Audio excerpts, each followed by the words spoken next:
Chapter 2959. Before he could finish speaking, Muyaja glared at him as if he was about to kill him. Jiang Shen shut up at the right time. Lu Jinyu laughed out loud. Ah Shen, don't tease boss. Don't you know? Boss is famous for being a blockhead and a slave to his wife. Look at how boss signed those billion-dollar contracts without batting an eyelid. But if sister-in-law's face gets sullen, boss will definitely be in a hurry to coax her. It's said that many men are very tormented when their wives are pregnant. Those who can bear it will ask their wives to use other methods to resolve it. Those who can't bear it will cheat and have affairs at this time. However, boss is a slave to his wife of the new era. It's only 10 months. Just grit your teeth and it'll pass just like that. As Lu Jinyu spoke, he said vividly in front of Muyaja, Ah Shan, why don't we bring boss out to have some fun tonight? I know a place where the girls are not bad. Be careful, sister-in-law will come after you. Jiang Shan smiled evilly and said, Boss, you have to hold on. You have to hold on until the last moment. You have to protect your integrity for sister-in-law. Humph.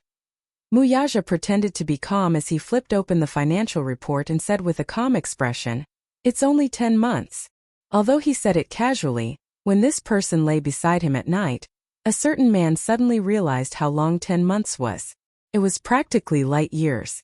What was the feeling of despair? That was when he thought about how he still had to endure for 6 months before he could unload the goods. Sometimes when he had a reaction, even a cold shower could only temporarily soothe it. When he lay down on the bed and held her in his arms, he felt that indescribable feeling again. Where did he get so much energy from? It seemed that he had to think of a way to exhaust this excess energy. Hence Muyaja decided to set up a gym at home. Every day, he would run for an hour before going to bed and then do a set of barbells. With this thought in mind, he quickly put it into action. The next day, Yun Shirsher heard the sounds of walls being cut, smashed, and electric drills coming from the basement. A few days later, Muyaja directed the construction team to transport the panels for the renovation. A week later, the various fitness equipment he had ordered arrived. Yun Shirsher was dumbfounded. Therefore, when it was time to sleep every day, Muyaja would always set aside 2 hours to go to the gym in advance. First, he would run on the treadmill for 50 minutes. Then, he would do 2 sets of dumbbells, 2 sets of dumbbells. After that, she took a shower and went to bed at 10 o'clock. She was exhausted. This method was somewhat useful. Because working out consumed a lot of excess energy, once the pillow touched, naturally there would be no more thoughts about sleeping, and there would be no energy to think about other things. After a month, his figure had been trained to the point where it could be called a work of the gods. Once, Yu caught a glimpse of Muyaja changing his clothes. The moment Muyaja took off his clothes, Yu was shocked by his toned muscles and perfect 8-pack abs. When did Daddy's figure become so good? Yu found it extremely strange. Chapter 2960. When Shaoichen heard this, he ran over to take a peek.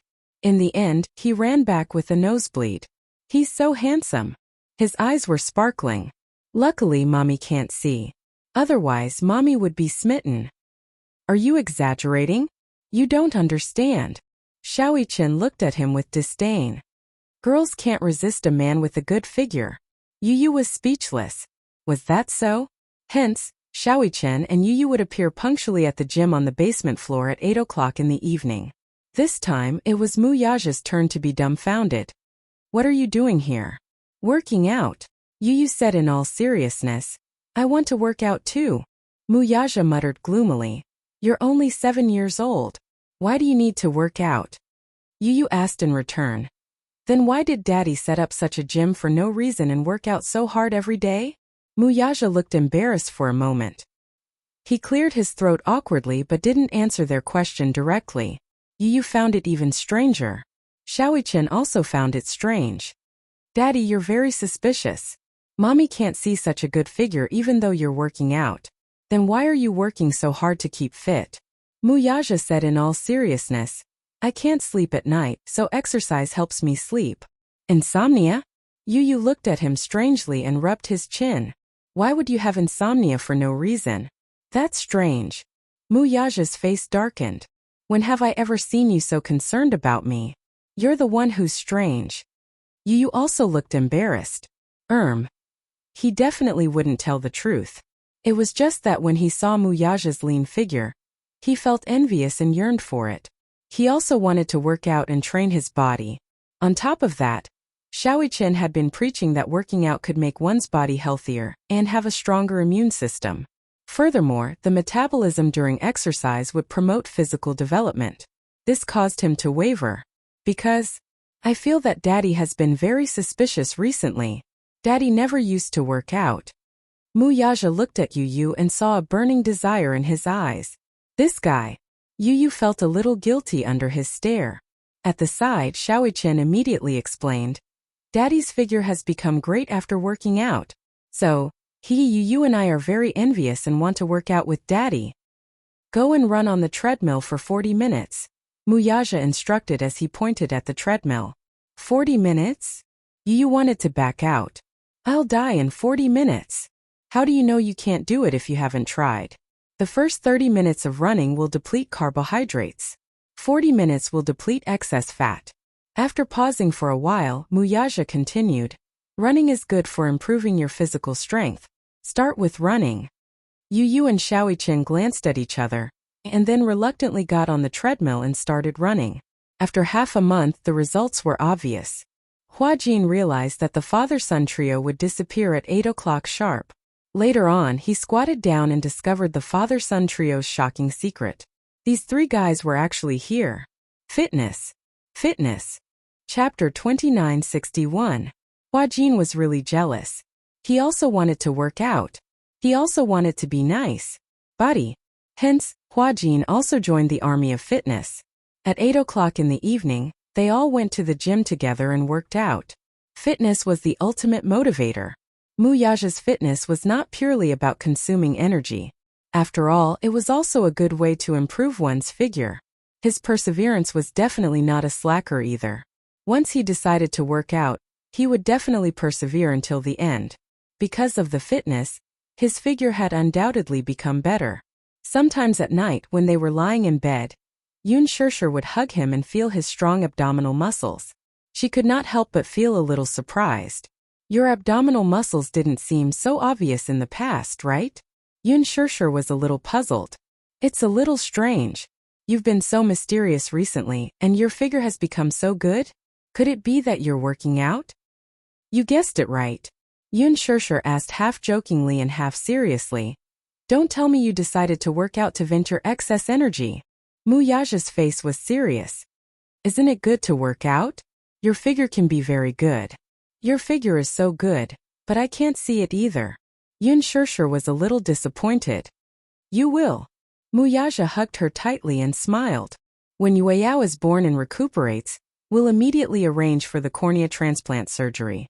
But the surgery is not something that can be done just because you want to. Yun Shirshir felt a little wronged. After all, cornea donors can only be found by chance.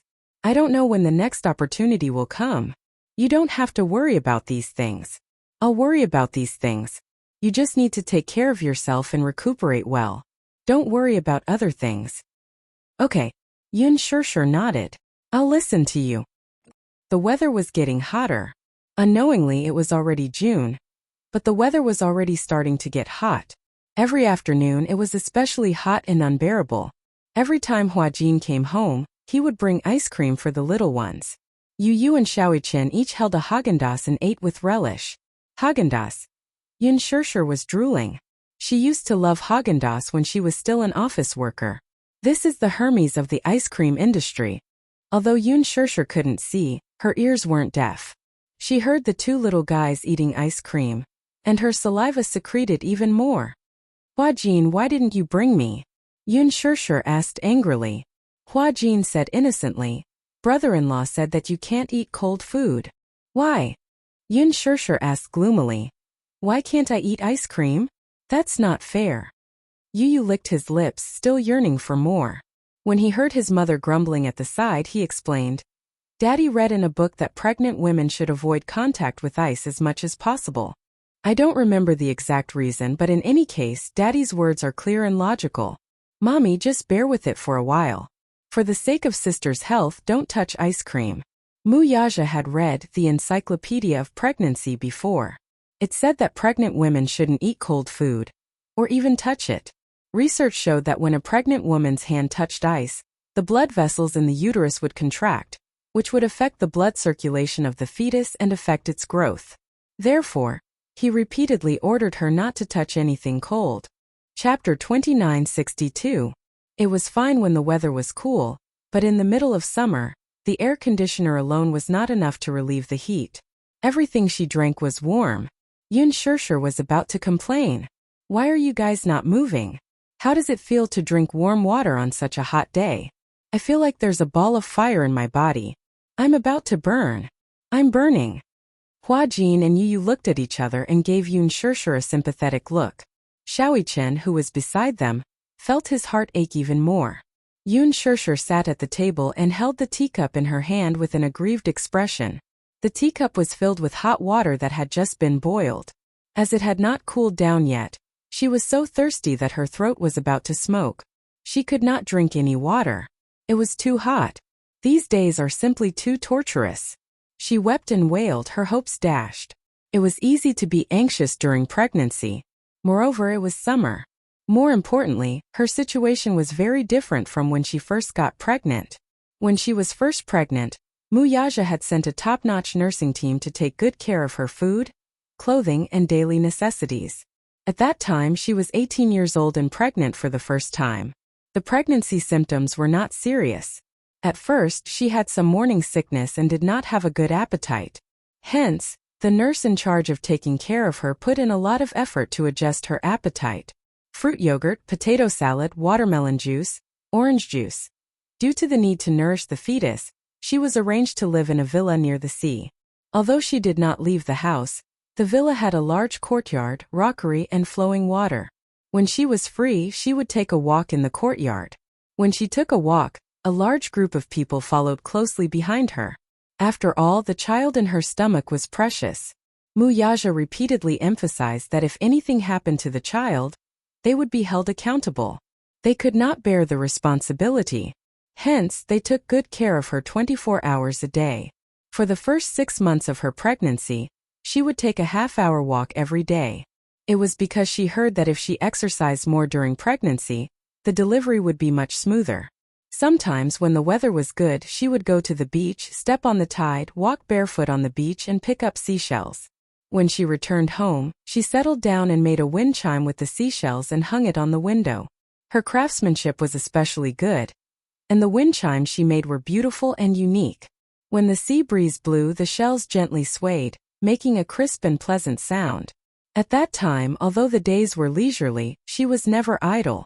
She would read books, do her homework, watch TV when she was free, sit on the swing in the courtyard and bask in the sun. Every day, she would arrange herself to the fullest. However, things were different now. She couldn't see, so it was inconvenient for her to do anything. When it came to pregnancy, it was extremely boring. There was a little one in her stomach. She had to carefully protect her, but she also had to worry about this and that. Reading books, watching TV, surfing the internet on his phone, doing handicrafts, drawing. It was basically impossible for her to complete it on her own. Most of the time, she could only sit on the recliner and listen to music. Muyaja especially bought a lot of albums for her, saying that he wanted to give the baby prenatal education and cultivate his temperament. Temperament? All right. What Mozart? What Chopin? What Richard Bradman? Oh my God. Let her go. Chapter 2963. But other than listening to music, she seemed to have nothing else to do. Even though she was craving for some snacks on a whim, just as she opened a packet of potato chips, Yu appeared out of nowhere and snatched the packet away from her. He said righteously, "You can't secretly eat potato chips. There's selenum in potato chips. If it's eaten in large quantities, it might cause fetal abnormalities. Although the potato chips have been processed at high temperatures, they still contain high levels of oil and salt, which can cause pregnancy hypertension." "I ate potato chips when I was pregnant with you too," Yun Shirshir said, feeling wronged. "Weren't you fine?" "That's because I was strong enough." Yu clenched her fists. "But it's better to be safe than sorry. What if? Am I right? Mommy, when little sister is born, you'll be free. Hold on a little longer." She couldn't eat spicy food. She couldn't eat ice. She couldn't eat too much meat either. She couldn't eat too much sugar either. More importantly, ever since she got pregnant, she really had nothing to do besides listening to music and taking a stroll after meals. More importantly, Muyaja's nursing skills were indeed passable. After all, he was born into a rich family and had never served anyone before. This was his first time serving someone, and it was her. Although his attitude was good, but in the middle of the night, she was suddenly awakened by hunger. Her stomach was growling. She turned her head and saw that Muyaja was sleeping soundly. Hence, she snapped her fingers lightly and the voice-activated wall lights lit up. Ever since her eyesight had deteriorated, Muyaja had changed all the lights in the house to motion sensor lights. Although her eyesight wasn't good, especially at night, it didn't mean that she couldn't see anything. If the wall lights were on, she could still make out the faint light.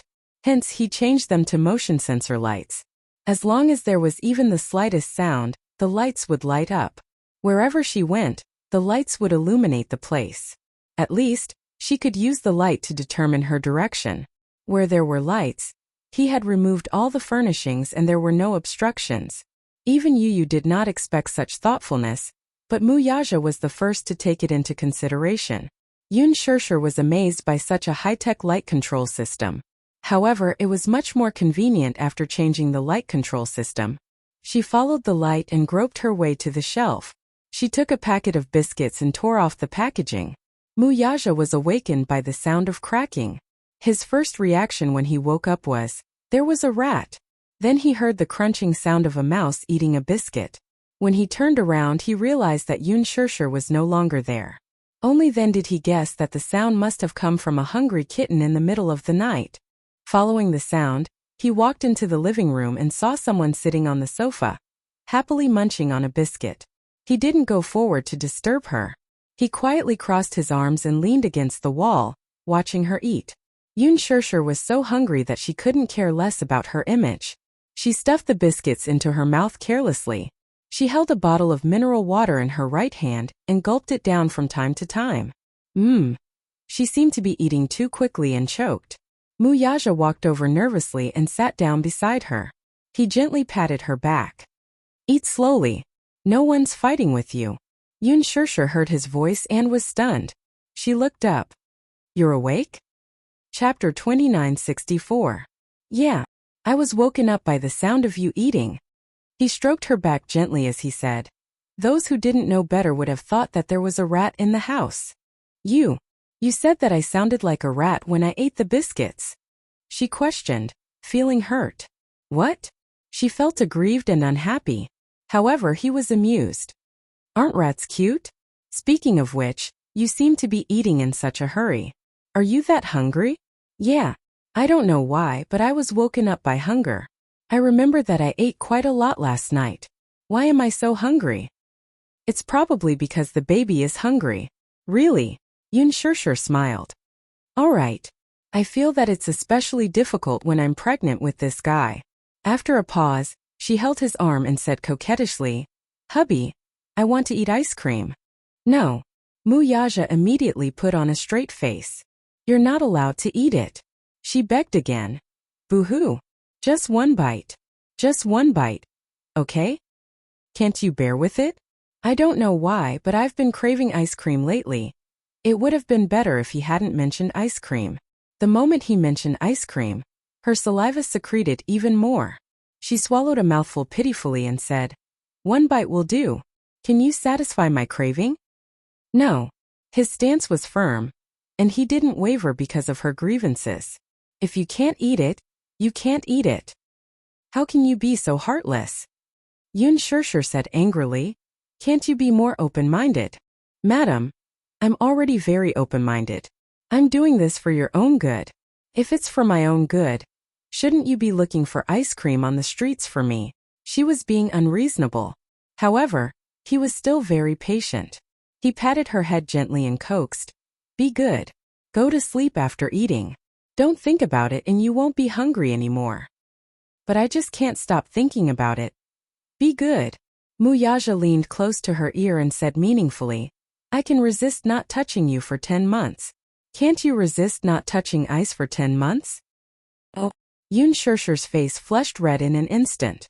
She clutched the corner of her pajamas tightly and said awkwardly, I heard that, even when you're pregnant, as long as you're careful in the first 3 months, it won't affect you in bed. No. Muyaja, on the other hand, was a conservative. He said stubbornly, as long as there's even the slightest risk, I won't allow it. You're being too cautious. What if? He suddenly held her shoulders and stared at her. It's because I care too much that I'm careful in everything. Even if there's a little risk, I won't do it. There's no what if. And I won't allow any what if. It was precisely because he cared too much that he was so careful about everything, no matter how big or small. He was afraid that if he was not careful, something would happen to her and the child in her stomach. Perhaps ordinary people would find it difficult to understand his feelings. He didn't want the child in his belly to be hurt at all, and he didn't want her to suffer at all. He knew in his heart that the days of pregnancy were indeed torturous. Moreover, she couldn't see or do anything. Even reading books was the most extravagant thought. That was why he had spared no effort to spare more time to accompany him. Chapter 2965. It was a good thing that he had 2 capable assistants. However, Lu Jinyu and Jiang Shan could not voice their grievances. Those who didn't know better would think that boss was pregnant for 10 months. Yoon Shirshir could only give up. She reluctantly let him hold her hand and returned to the bedroom. Muyaja carried her to the bed and covered her with the blanket. After he got on the bed, Yoon Shirshir suddenly turned around and hugged him. Thank you. Huh? He raised his eyebrows in surprise. However, she heard her say, have I been making trouble for no reason recently? Before he could speak, she continued in frustration. I don't know why, but recently my temper has been getting harder and harder to control. If I don't get satisfied with the small things, I feel especially anxious and want to flare up. Have I always made you angry? No. Muyaja smiled and said, Madam, this is a special period now. I'll give in to you more. In other words, even if I'm unreasonable, you won't stoop to my level? Yoon Shirshir teased him deliberately. When Muyaja heard this, how could he not know that she was deliberately digging a hole for him to jump into? However, he was a smart person. He knew that if he said yes directly, she might be unhappy. Therefore, he asked seriously, how is this being unreasonable? Madam is righteous, gentle, and virtuous. I can't wait to dote on you. Although Yoon Shirshir knew that he was deliberately coaxing her, her heart was still as sweet as honey. All right, stop fooling around. Muyaja pulled her into his arms and reminded her, sleep early. Lying in his arms, she suddenly felt a little uneasy. Is this the happiest moment of my life? Why do I feel a little uneasy? Muyaja raised his eyebrows, not understanding what she meant. I'm so happy now. I don't know what the future will be like, but this should be the happiest moment of my life. I'm so happy that I feel like it's almost unreal. No. Muyaja gently stroked her hair. I will make you happier. I want to give you the most beautiful things in the world. Yoon Shirshir pursed her lips and fell asleep peacefully on his chest. Not long after, he began to snore softly. Sleeping so soon? He didn't know whether to laugh or cry. He rubbed her face. Pig. Thus, with her in his arms, he fell asleep contentedly. However, not long after, Yoon Shirshir's resentment towards the ice cream came again. The weather was getting hotter. Hua Jin seemed to be deliberately provoking hatred. He wholesale a large batch of ice cream, Häagen-Dazs, Baxi, Cornetto, and all kinds of other ice creams. Yu returned home and opened the fridge. When she saw the fridge full of ice cream, she broke out in a cold sweat. She couldn't help but wonder if this Hua Jin did it on purpose. Did he deliberately use ice cream to attract hatred? Didn't he know that Mommy had been complaining for a long time because she couldn't eat ice cream? What a huge grudge. Life is hard, so don't expose it, okay? Mommy is already having a hard time. However, Hua Jin said that the weather was getting hotter. If they went out to buy ice cream every day, they would be melted by the sun just by walking. It was better to do it all at once. Yu felt that it made sense. Every afternoon, Hua Jin and the 2 little munchkins would sit at the entrance of the back garden, eating ice cream and chatting. Yoon Shirshir sat at the side hugging Liang Baikai, her face full of resentment. Chapter 2966. Mommy, just be good. Yu muttered. Bear with it for a while and you'll have a bright future. Can't I just have one bite? Not even one bite. Daddy will beat me up. Yu snorted. Xiaoqian covered his mouth as he snickered. He might even punish you with the crime of murdering the little princess. Yu nodded in agreement. Yun Shirshir stood up angrily and walked slowly in their direction. When Huajin saw this, he immediately reached out to help her up. Sister, be careful. Yun Shirshir flung his hand away angrily and said speechlessly, Don't touch me. I'm not your sister. Huajin, who was innocently implicated, cried helplessly. Why am I implicated as well? You didn't know whether to laugh or cry as she said. How is this being implicated? You're the real source of all evil. What do you mean by that? Huajin pointed at himself, wanting to cry but having no tears. How am I the source of all evil? Yu said. If you hadn't seduced Mommy on purpose, Mommy wouldn't have been so greedy. A pot floated down from the sky. It hit Huajin hard on the head. Huajin hugged the pot and said pitifully, All right, my pot. It's just pregnancy. It's not my first time. When I was pregnant with you guys, I wasn't so careful. I couldn't touch this or that. Weren't you guys healthy? When Yu heard this, she immediately cleared her throat and pouted. That's not fair. Xiaoqian's body is so strong. But Mommy, have you forgotten that I spent most of my time in the hospital before I was 4 years old? So it turns out that you didn't take good care of the fetus during your pregnancy. Perhaps my poor physical fitness is related to this. It would have been better if she had not explained it this way. Once she did, Yu felt that Muyaja was right. She was even more convinced of the importance of taking care of the fetus. Another pot was thrown from the sky, and this time it was directly smashed on Yun Shirshir's head. She was completely confused as she silently cursed in her heart. Your physical fitness isn't good. It's not because you're in the nurturing period. Yun Shirshir explained innocently. You and Xiaoqian are twins.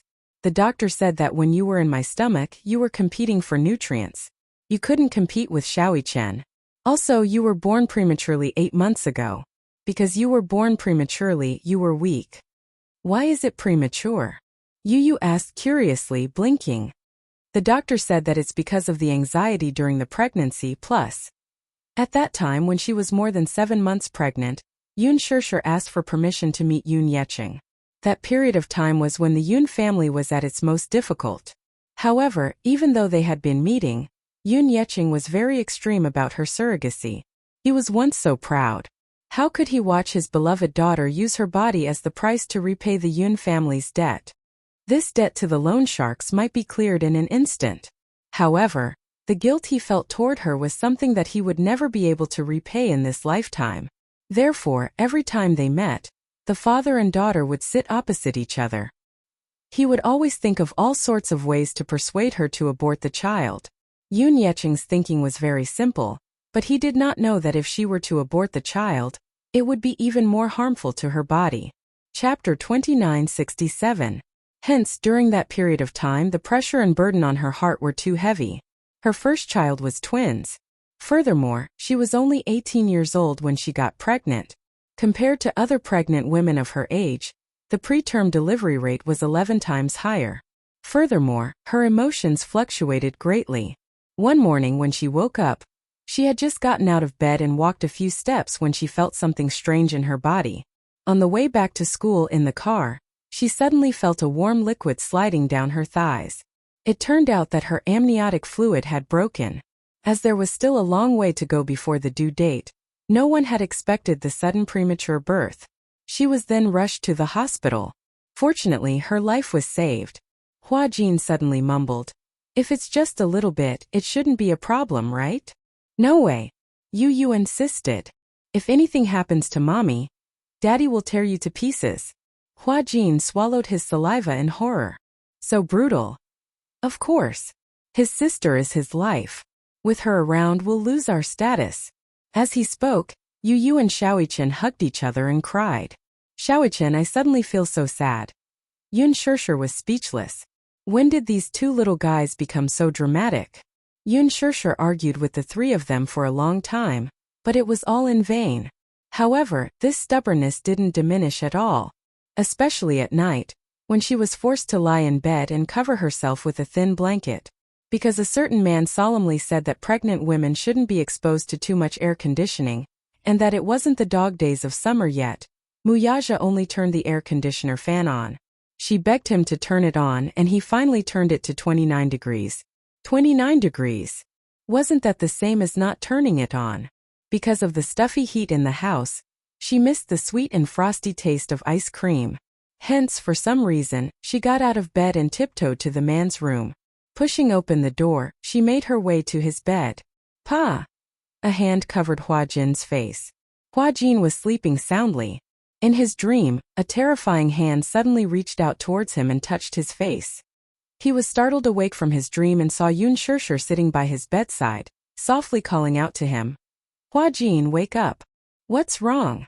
Hua Jin immediately sat up nervously and looked at her worriedly. Are you not feeling well? I really want to eat ice cream. Hua Jin, can you take me to eat ice cream? Hua Jin. He looked at her with a puzzled expression. He really didn't know what kind of obsession made her come all the way to his room in the middle of the night to beg him to take her to eat ice cream. His room was quite a distance away from hers, and there was even a staircase. It must have taken her a lot of effort to find her way here. Is it necessary? Hua Jin was about to cry from laughing. Do you really want to eat ice cream that much? Yes, yes. Whenever I hear about ice cream, I salivate. Chapter 2968. Hua Jin, if you can't even fulfill such a small request, I'm going to be depressed. Hua Jin looked at her with heartache. Perhaps, in the eyes of others, such a request was too pretentious. But to him, he could understand it very well. When other people were pregnant, at least their eyes were useful. Even if they had a strong desire for something, they could still do other things to distract themselves. But she couldn't. She couldn't do anything.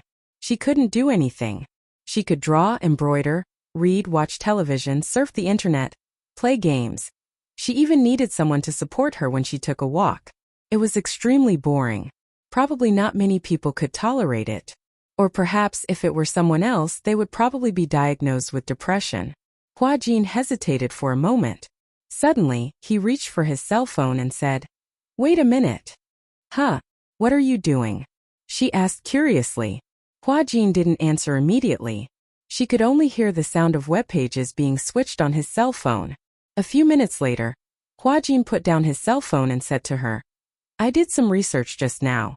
It said that if it's just a little, it's okay to eat something cold once in a while. Moreover, the weather is hot now, so it's not a big taboo. Hua Jin snapped his fingers and said, Just the right amount. Yes, just the right amount. Right? I was right, wasn't I? Yun Shirshir said agitatedly. They said that pregnant women shouldn't be in front of the computer for too long because there will be radiation. But in reality, when I used to work, many of my colleagues were pregnant, but I didn't see any of them quit their jobs. She only went back on maternity leave to prepare for labor when she was about to give birth. The little ones that she gave birth to are all healthy. But there's no more ice cream at home. Hua Jin looked at her expression and said carefully, You and Xiaoichen have eaten it all. Why are these two little guys eating so fiercely? She muttered. Hua Jin looked at her and laughed. Okay, stop muttering. I'll take you to find ice cream now, okay? Okay. Then change your clothes. All right. Hua Jin held her hand and led her to the cloakroom. He took all the clothes for her, closed the door, and let her change. He was wearing home clothes, so it didn't matter if he didn't change.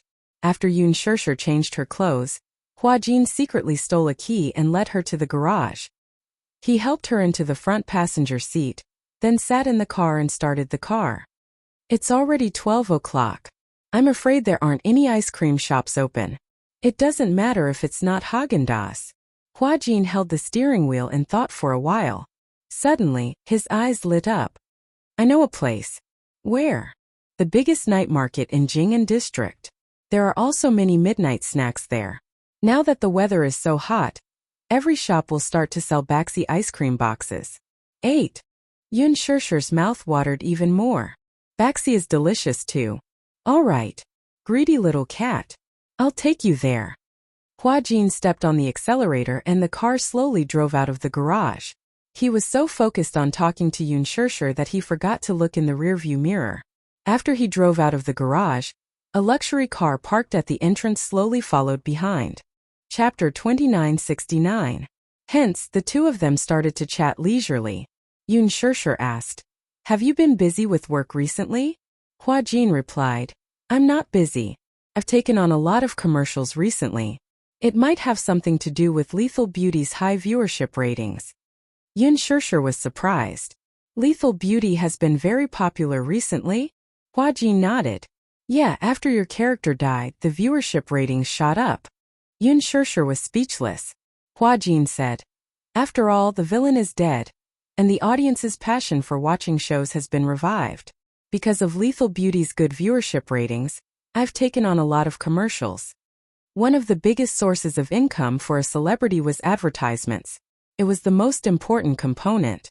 Usually, a celebrity's income came from filming movies and TV dramas. With Hua Jin's status, he would get 1 million for filming an episode.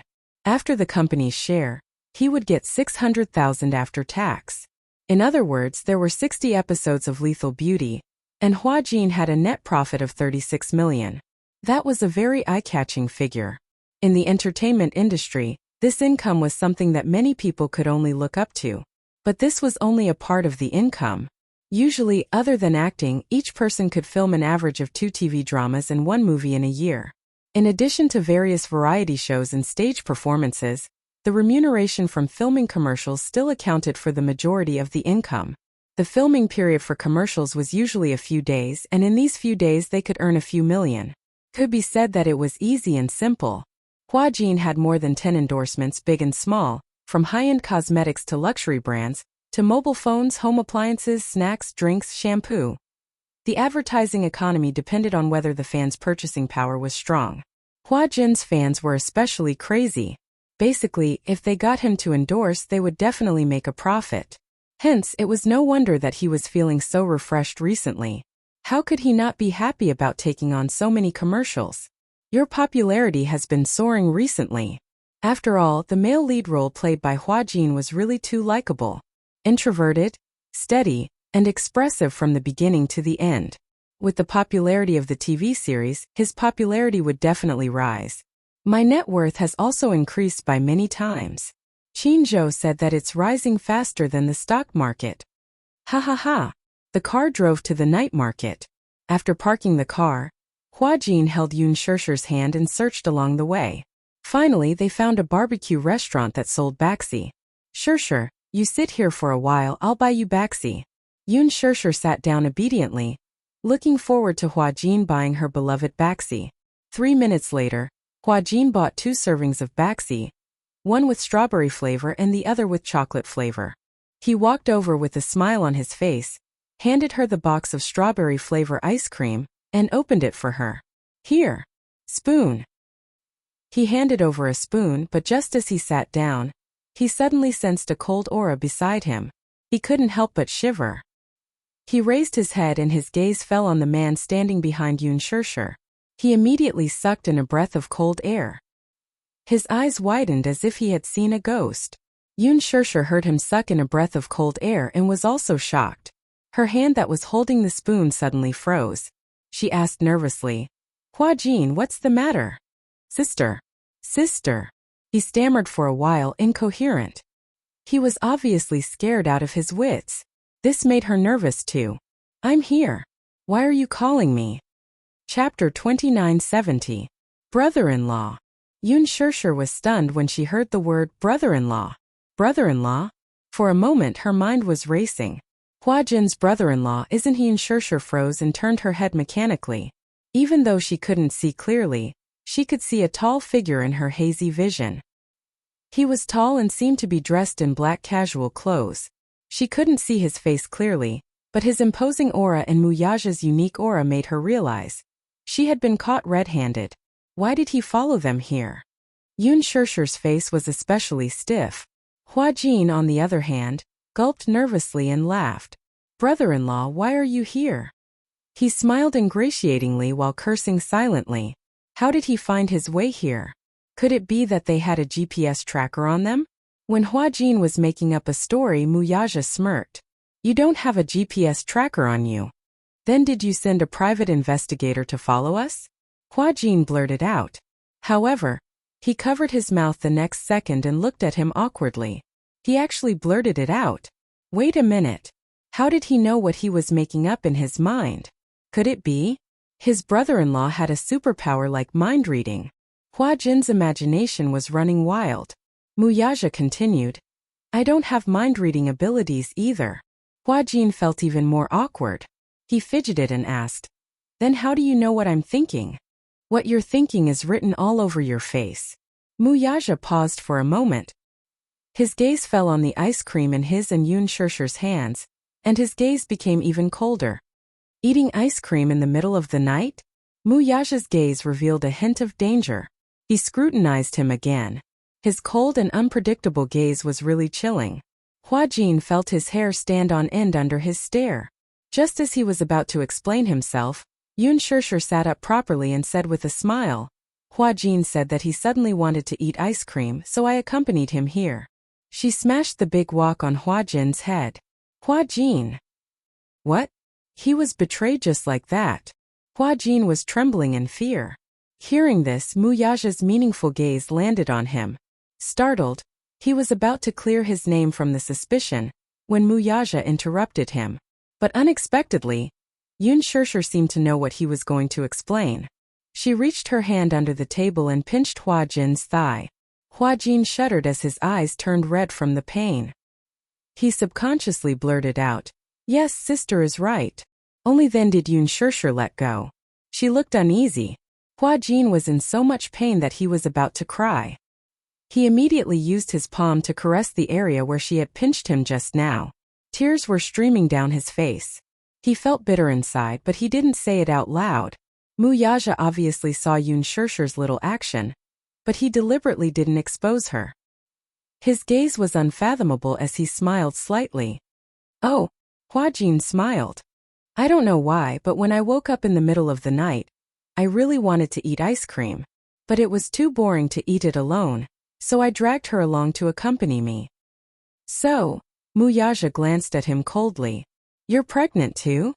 The atmosphere was awkward. What was he most afraid of? He was most afraid of the sudden silence in the air. Hua Jin sat up uneasily. He touched his belly and laughed dryly. Maybe? Ha ha ha. Brother-in-law, your cold joke is so cold. Chapter 2971. Don't stare at me like that anymore, okay? Please, please. I'm also very innocent. Hua Jin chanted the great compassion mantra in his heart as he stood in the middle of Muyaja's freezing ray. Yun Shishir teased. I don't know why, but Hua Jin suddenly had a craving and wanted to eat baxi. I thought that since I couldn't sleep, I would accompany him to look for food. Ha ha. Muyaja also sneered. Ha ha. Yun Shishir was speechless. Hua Jin was speechless. The two of them were silently pleading in their hearts. You'd better not laugh. Crying is better than laughing. Yun Shishir felt extremely guilty. However, she heard Muyaja actually sit down beside her and turned to look at Hua Jin.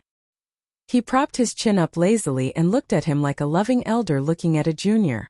Hua Jin became even more uneasy. Brother-in-law, what's the matter? He looked at him and his tone became strangely gentle. Do you like ice cream that much? Even though it was such a gentle tone, it was extremely cold when it fell on his ears. He felt that there was a hidden meaning in his gaze and words. Hua Jin couldn't help but shudder. He braced himself and nodded. Yes. All right then. Muyaja suddenly stood up and left his seat. Hua Jin didn't care where he was going or what he was going to do. He nervously grabbed Yun Shishir's sleeve and asked with a sad face. Sister, I don't want to be the scapegoat. Brother-in-law is so cruel. Who knows how he'll teach me a lesson? He won't go to get a whip to whip me, right? That can't be. He won't do anything to you in public. Yun Shishir was also very nervous. She paused and quickly comforted him, saying, Don't worry, your brother-in-law is very gentle. He won't scold you or hit you. If he dares to hit you, I'll definitely stand in front of you. Really? Hua Jin was skeptical when he heard footsteps behind him. He turned around doubtfully and saw Muyaja holding 2 large buckets of baxi in his hands. He walked to his side and placed them in front of him. I'll treat you. Huajin froze. These 2 large boxes of 8 happiness contain 5 small boxes of 8 happiness. As Huajin stared blankly, Muyaja sat across from him and looked at him calmly. Let's eat. We'll buy more if it's not enough. It's my treat. Huajin showed a reluctant expression. That's not good, is it? Yun Shirshir couldn't see, but she could hear Huajin's voice. It sounded like he was about to cry. Didn't you say you wanted to eat? Muyaja smiled deeply. If you don't eat. Huajin looked at him eagerly. Muyaja's voice turned cold. If you don't eat, don't blame me for being rude. Yun Shirshir just sat by the side in a dignified manner. But what she didn't see was that Muyaja was sitting opposite Huajin, holding a bucket of baxi in one hand and a spoon in the other. He was tirelessly feeding large chunks of ice cream to Huajin. Huajin didn't dare to resist. Thinking of his threat, he felt that he should eat up baxi. Hence, he braced himself and took mouthful after mouthful of ice cream. Even though the weather was hot, his teeth were still chattering from the cold after one bucket. Muyaja opened another bucket casually and sent a mouthful of ice cream to his mouth. He ordered calmly, "Eat. Woo." The corners of Huajin's eyes were twitching. After taking a mouthful, he felt unwell. Chapter 2972. Come, open your mouth. Muyaja raised the spoon. Brother-in-law, can I take it away if I can't finish it? He glanced at the ice cream in his hand and burped. His smile was uglier than his crying face. I'm almost full. Muyaja replied nonchalantly. If you can't finish it, then you'll have to bear the consequences. Huajin frowned. He wanted to cry but had no tears. Bear the consequences? What kind of bear the consequences? Muyaja replied proudly. Humph, what do you think? "'Kay, I'll eat it." Huajin looked like he was ready to die. How did it feel to finish 2 buckets and 2 boxes of 8 joys? One word to describe it, torture. After Huajin got into the car, he looked ahead. Muyaja had packed Yun Shirshir into his personal car. He watched as he carefully buckled Yun Shirshir's seatbelt, got into the driver's seat, started the car and drove off. He couldn't take it anymore. He held his stomach and his face turned green. What the hell was this?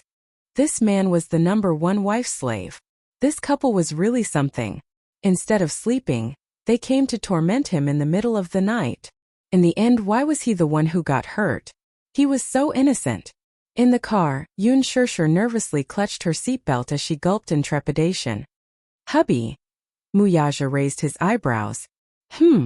What did you do to Huajin just now? Yun Shirshir asked worriedly. He sounded like he was in pain. How much ice cream did you feed him? Muyaja replied. All of it. Yun Shirshir asked. How much was all of it? Muyaja replied. 2 buckets and 2 boxes. Yun Shirshir shuddered. Just thinking about the feeling of eating so much ice cream didn't feel good, right? Suddenly, her obsession with ice cream was not as deep as before. She even felt a little nauseous.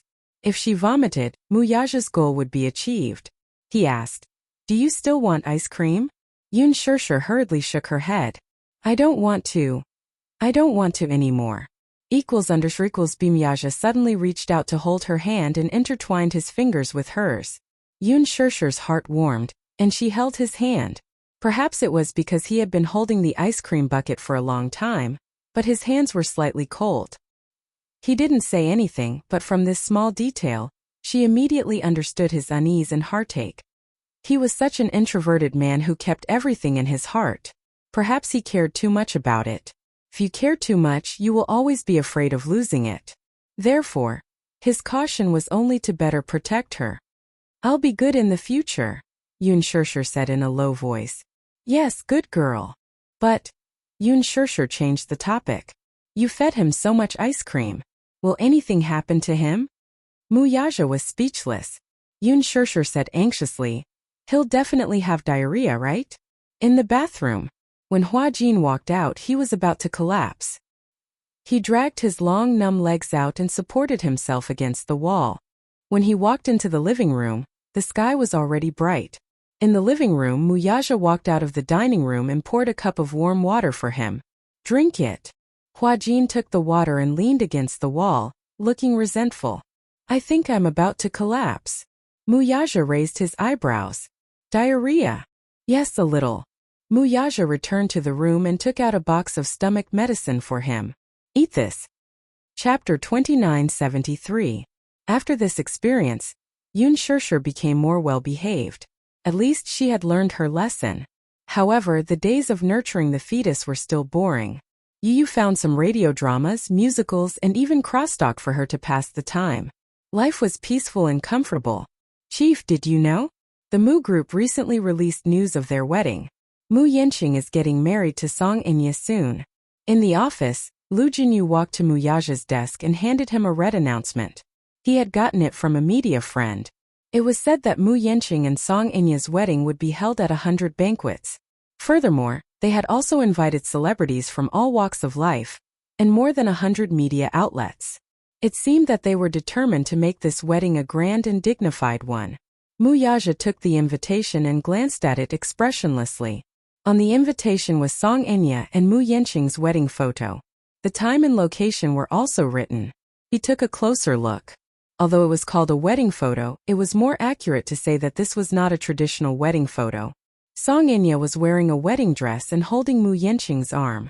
Mu Yanqing was wearing a suit. The two of them stood in front of a white background and posed for a photo. Oh. Lu Jinyu smiled. Chief, are you going? Muyaja glanced at him. Why should I go? To watch the show. It's boring. How can it be boring? The Mu Group and the Song family have been advocating that this wedding must be grand and dignified. At the very least, we should go and see how grand the Mu family can be so that Chief can refer to it. You and sister-in-law haven't held a wedding yet, right? We can't let our pomp and circumstance fall short. Muyaja smiled playfully. Pomp and circumstance? A wedding isn't just about pomp and circumstance. More importantly, it has to be memorable. They had to be sincere. Jiang Shun sat at the side and snorted. The reason why the Mu Group is spending so much money this time is because they want to use this wedding to revitalize the Mu Group's reputation. Just like a destitute aristocrat who is so poor that he has to empty his family's fortune, he has to resort to all means to pretend to be a noble. Lu Jinyu snapped his fingers and said, to put it simply, it's just posturing. Jiang Shun said, bingo. Muyaja frowned. Although the Mu Group is in dire straits, a starving camel is still bigger than a horse. After all, its power is still stable. Don't let your guard down. Lu Jinyu said, boss, aren't you bent on monopolizing the Mu Corporation's medical industry? Yes. Jiang Shun analyzed. However, if we forcibly acquire the medical industry under Mu Group, we will definitely suffer a great loss. The Mu Group was now very close to this industry.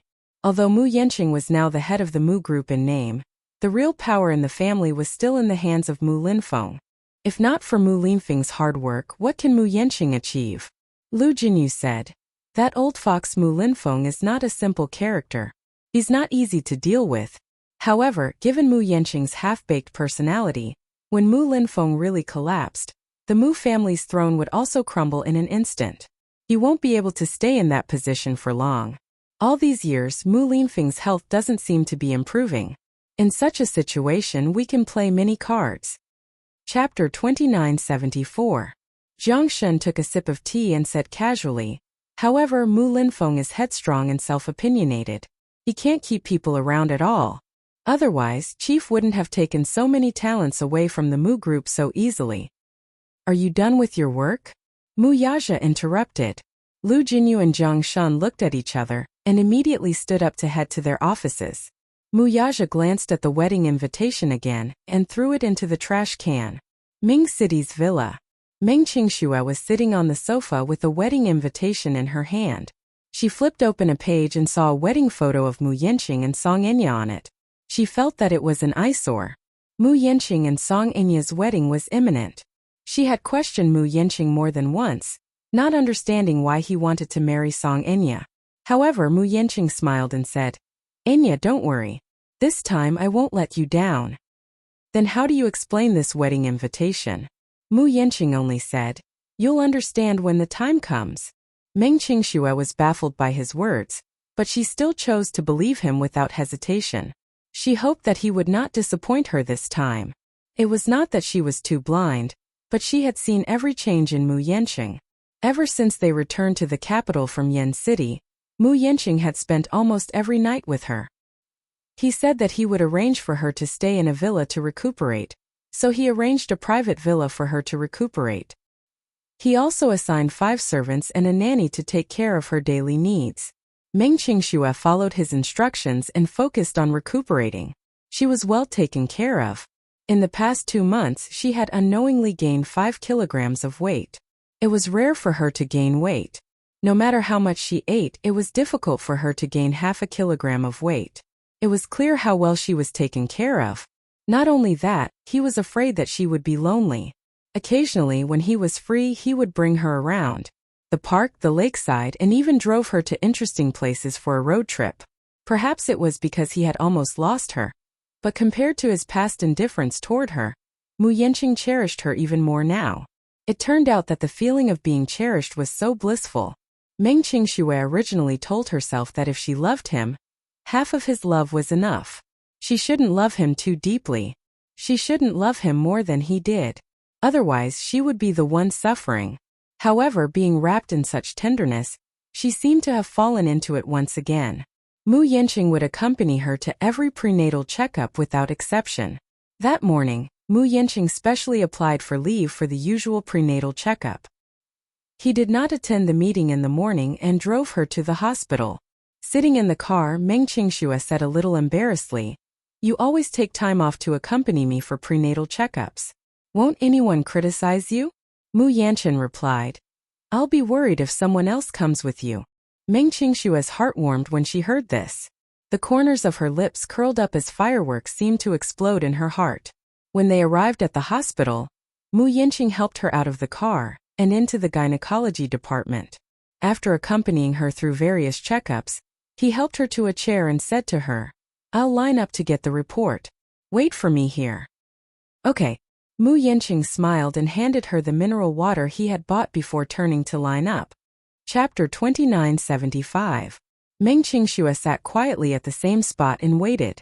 She was bored, so she took out the half-finished cloth shoes from her bag. When she was pregnant, she had nothing to do at home, so she learned how to do handicrafts. From the child's knitted shirt to the cloth shoes, she thought that the clothes she knitted would look better on the child, so she wanted to do everything herself. Anyway, she had nothing to do. She was usually busy with these handicrafts, so she enjoyed it. Halfway through her knitting, she suddenly heard a woman gritting her teeth behind her. "Meng Qingxue?" Meng Qingxue turned her head when she heard someone calling her name, only to meet Song Enya's gaze by chance. As the saying goes, enemies meet on a narrow road. This was probably it. Meng Qingxue did not expect that Song Enya would come to the same hospital as her for a prenatal checkup on this day. However, unlike her, Song Enya was accompanied by Jiang Qiming.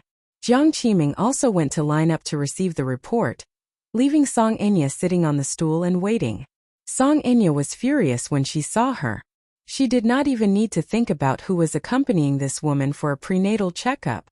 When she thought of how Mu Yanqing was accompanying and taking good care of her, what about herself? She could only let Jiang Qiming accompany her for a prenatal checkup. She was alone, and her heart was filled with hatred. She stood up at once and walked up to Meng Qingxue. Her vicious gaze landed on her slightly bulging belly and she narrowed her eyes. It was said that this woman was also 5 months pregnant. Ever since Meng Qingxue returned to the capital, she had thought of ways to look for her. The hateful thing was that Mu Yanqing had protected her very well. No matter how much she asked, she could not find out where she had gone. She only knew that Mu Yanqing had been accompanying her and taking care of her. He was with her every night. Just this matter alone was enough to make her feel especially unbalanced in her heart. On what basis? She was his fiancée. Even if there were no feelings, she was pregnant with his flesh and blood. As a father, shouldn't he ask about her and show some concern? Song Enya felt bitter in her heart. When Meng Qingxue saw her, her heart skipped a beat, and a contemptuous expression appeared on her face. "So it's you." She smiled arrogantly and coldly. "Are you here for a prenatal checkup too?" "Meng Qingxue, how dare you say that?" Song Enya did not bother to hide her anger as she pointed a finger at her. Are you feeling smug?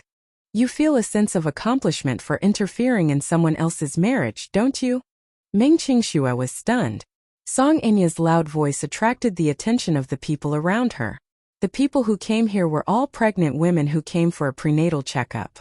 As soon as they heard this sentence, everyone's curiosity was suddenly gathered.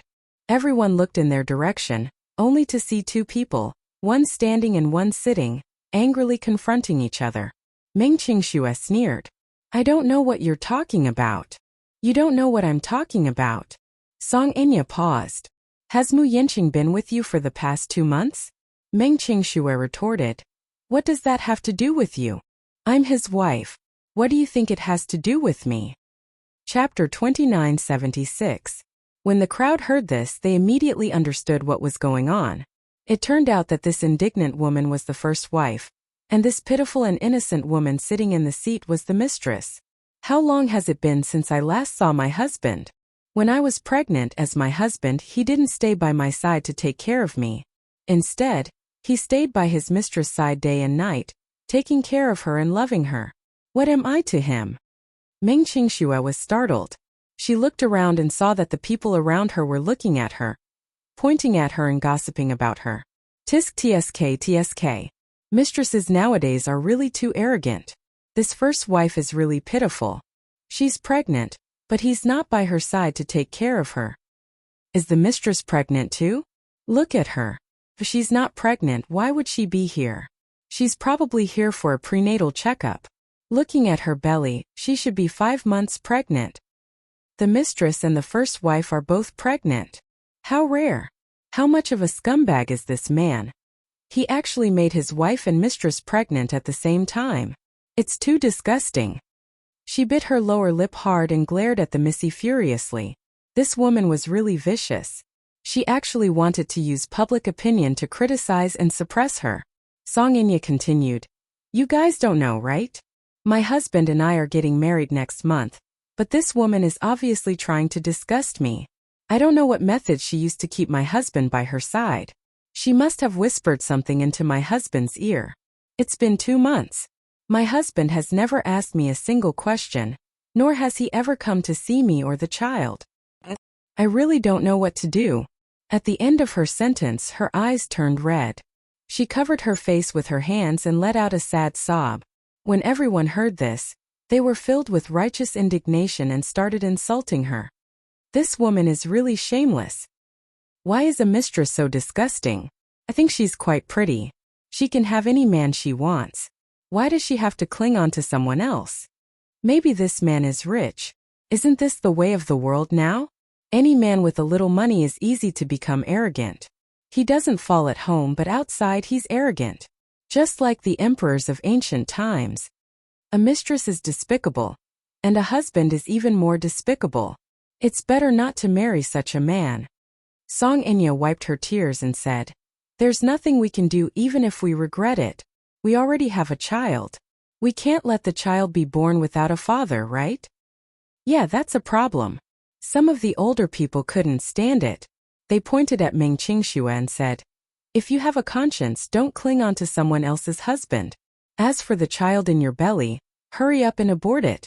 What's hers is hers. Even if you snatch it away, can you still have a clear conscience? Exactly. She was a good girl. Why did she interfere in someone else's marriage? You will suffer retribution for doing this.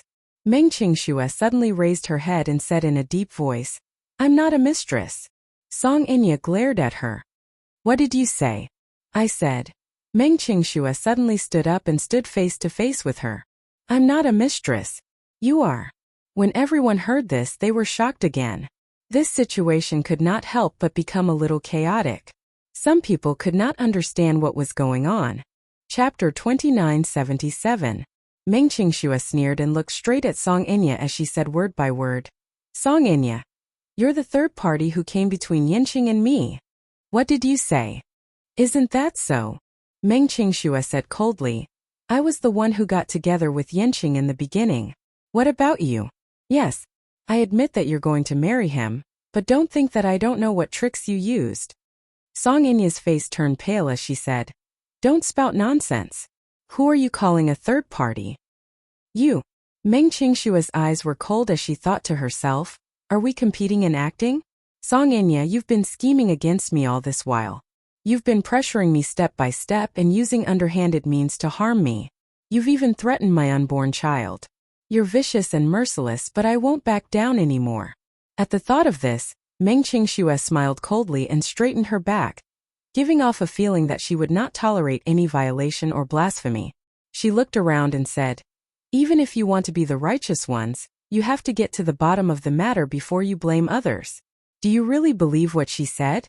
Do you know how the child in her stomach came about? Before Song Enya could say anything, Meng Qingxue continued. Yes, I admit that Yanqing is your fiancé now, but Yanqing originally belonged to me. The person he loves is me, and the child in my stomach is different from the child in your stomach. The child in my stomach was given to me by Yanqing, but the child in your belly was stolen by you. What? Everyone was shocked when they heard this. How could the child in her stomach be stolen? What do you mean? How could the child be stolen? I don't understand. Song Enya immediately understood what she was going to say. She was so angry that her entire body trembled. Shut up. Why? Miss Song, are you feeling guilty now? Don't you want everyone to be the judge for you? Why don't you tell us how the child in your stomach came about, so that everyone can judge who is right and who is wrong? Shut up. Song Enya barked. Meng Qingxue smiled, but did not take her warning seriously. She turned around and said to everyone, you don't know, right? The woman standing before you is the mayor's daughter, Song Enya. Song Enya. Ah, I read in the newspapers that our mayor, Song Zhenghua, has a total of 3 children. The second daughter is called Song Enya. I heard that she came from a prestigious school and is highly educated. She also has outstanding looks. So it's the mayor's daughter. Meng Qingxue continued. The child in her belly is a test tube baby conceived through artificial insemination. As for where did this sperm come from? She stole it from the sperm bank. As soon as he finished speaking, the crowd went into an uproar. Stolen? How is that possible? Meng Qingxue said coldly. It's indeed hard to believe. She comes from a prestigious family and is the mayor's woman. She's talented and beautiful. Why would she do such a despicable thing? Song Enya screamed hysterically at her. Be asterisk, I told you to shut up. Didn't you hear me? With that, she pounced on Meng Qingxue and reached out to grab her hair. Meng Qingxue took a step back and protected her stomach. She raised her hand and slapped her hand away. Chapter 2978. The scene instantly turned chaotic. Perhaps Song Enya had been greatly agitated by her words, so much so that her eyes were bloodshot as she scratched and hit her. Meng Qingxue was not to be trifled with either. Perhaps out of maternal instinct, she covered her stomach with one hand and grabbed Song Enya's hair with the other, pulling it fiercely. The two of them fought.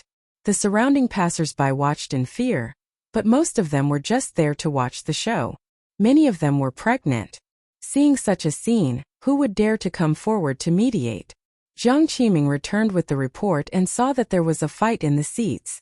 When she took a closer look, she saw that one of them was Song Enya. She was so frightened that she threw the report in her hand and rushed forward. Stop fighting! Stop fighting! Jiang Qiming finally separated the two of them. She pulled Song Enya aside and asked anxiously, is anything wrong? Mom, don't stop me. I want to teach this little bee asterisk a lesson.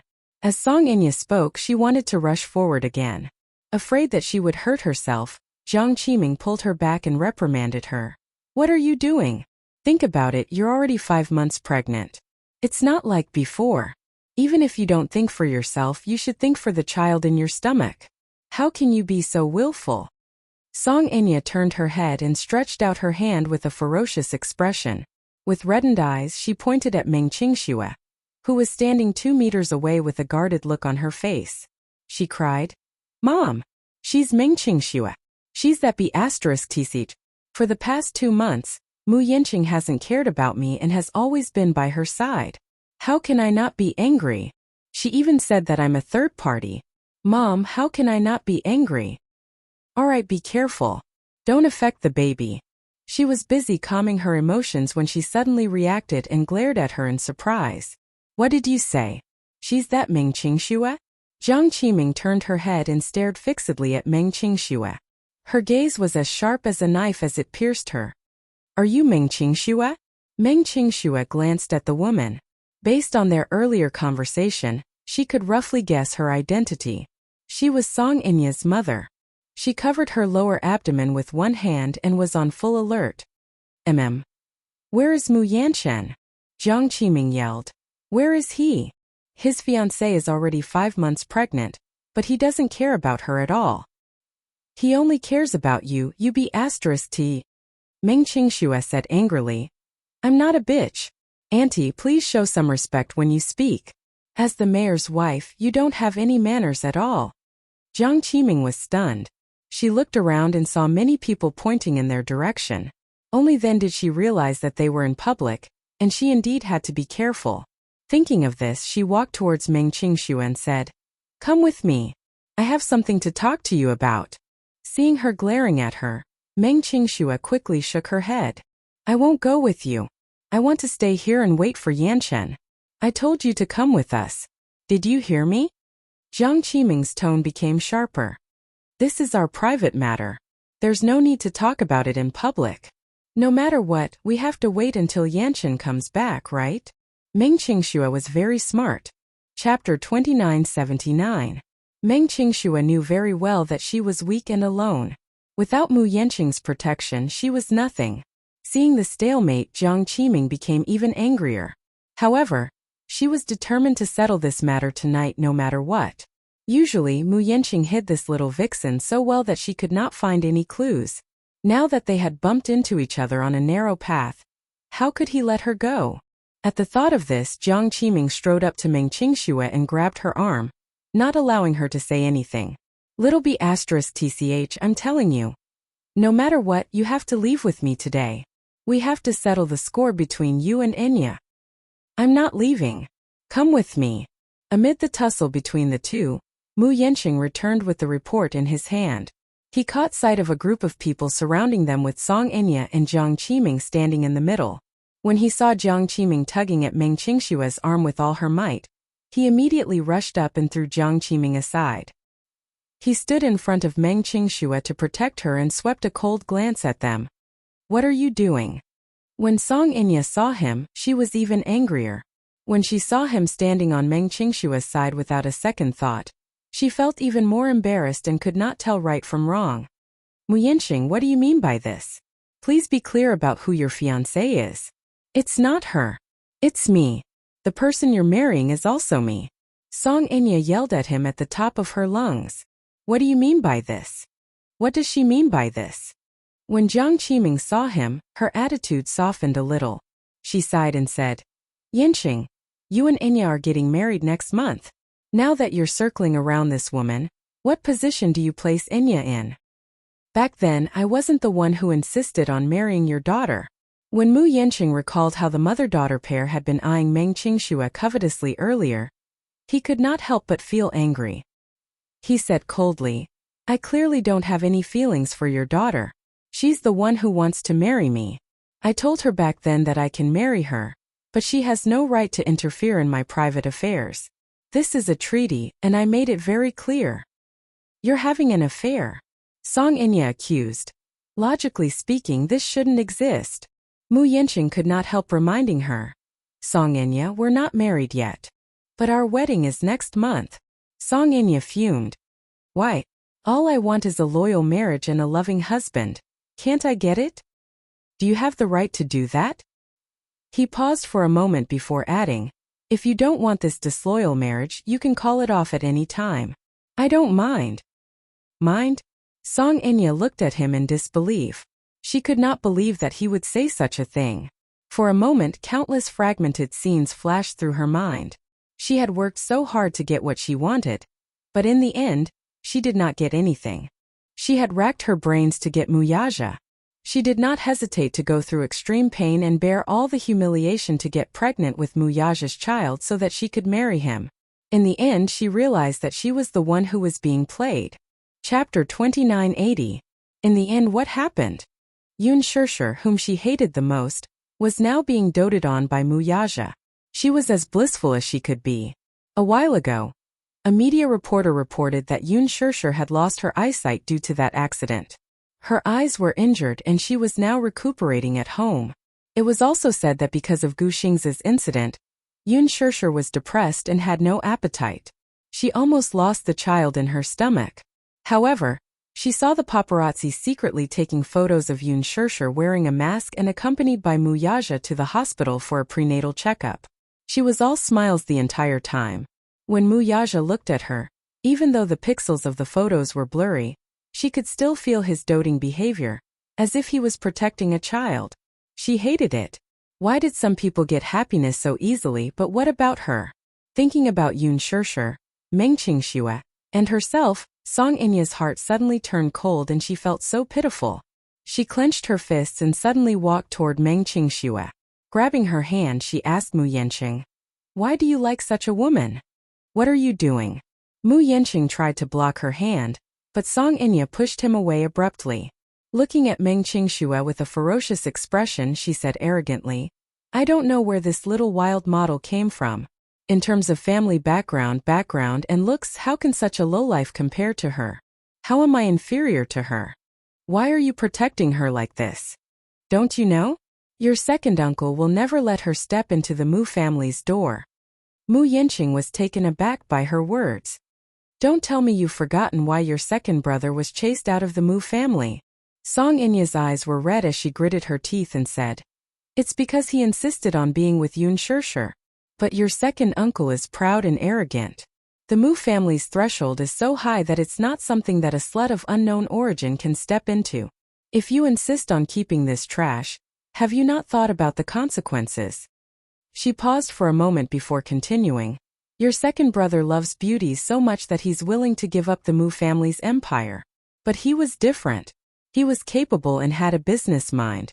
Even if he left the Mu family, he would still be able to make a name for himself. Now that he had established the Shengyu Financial Group, he could still maintain his glory.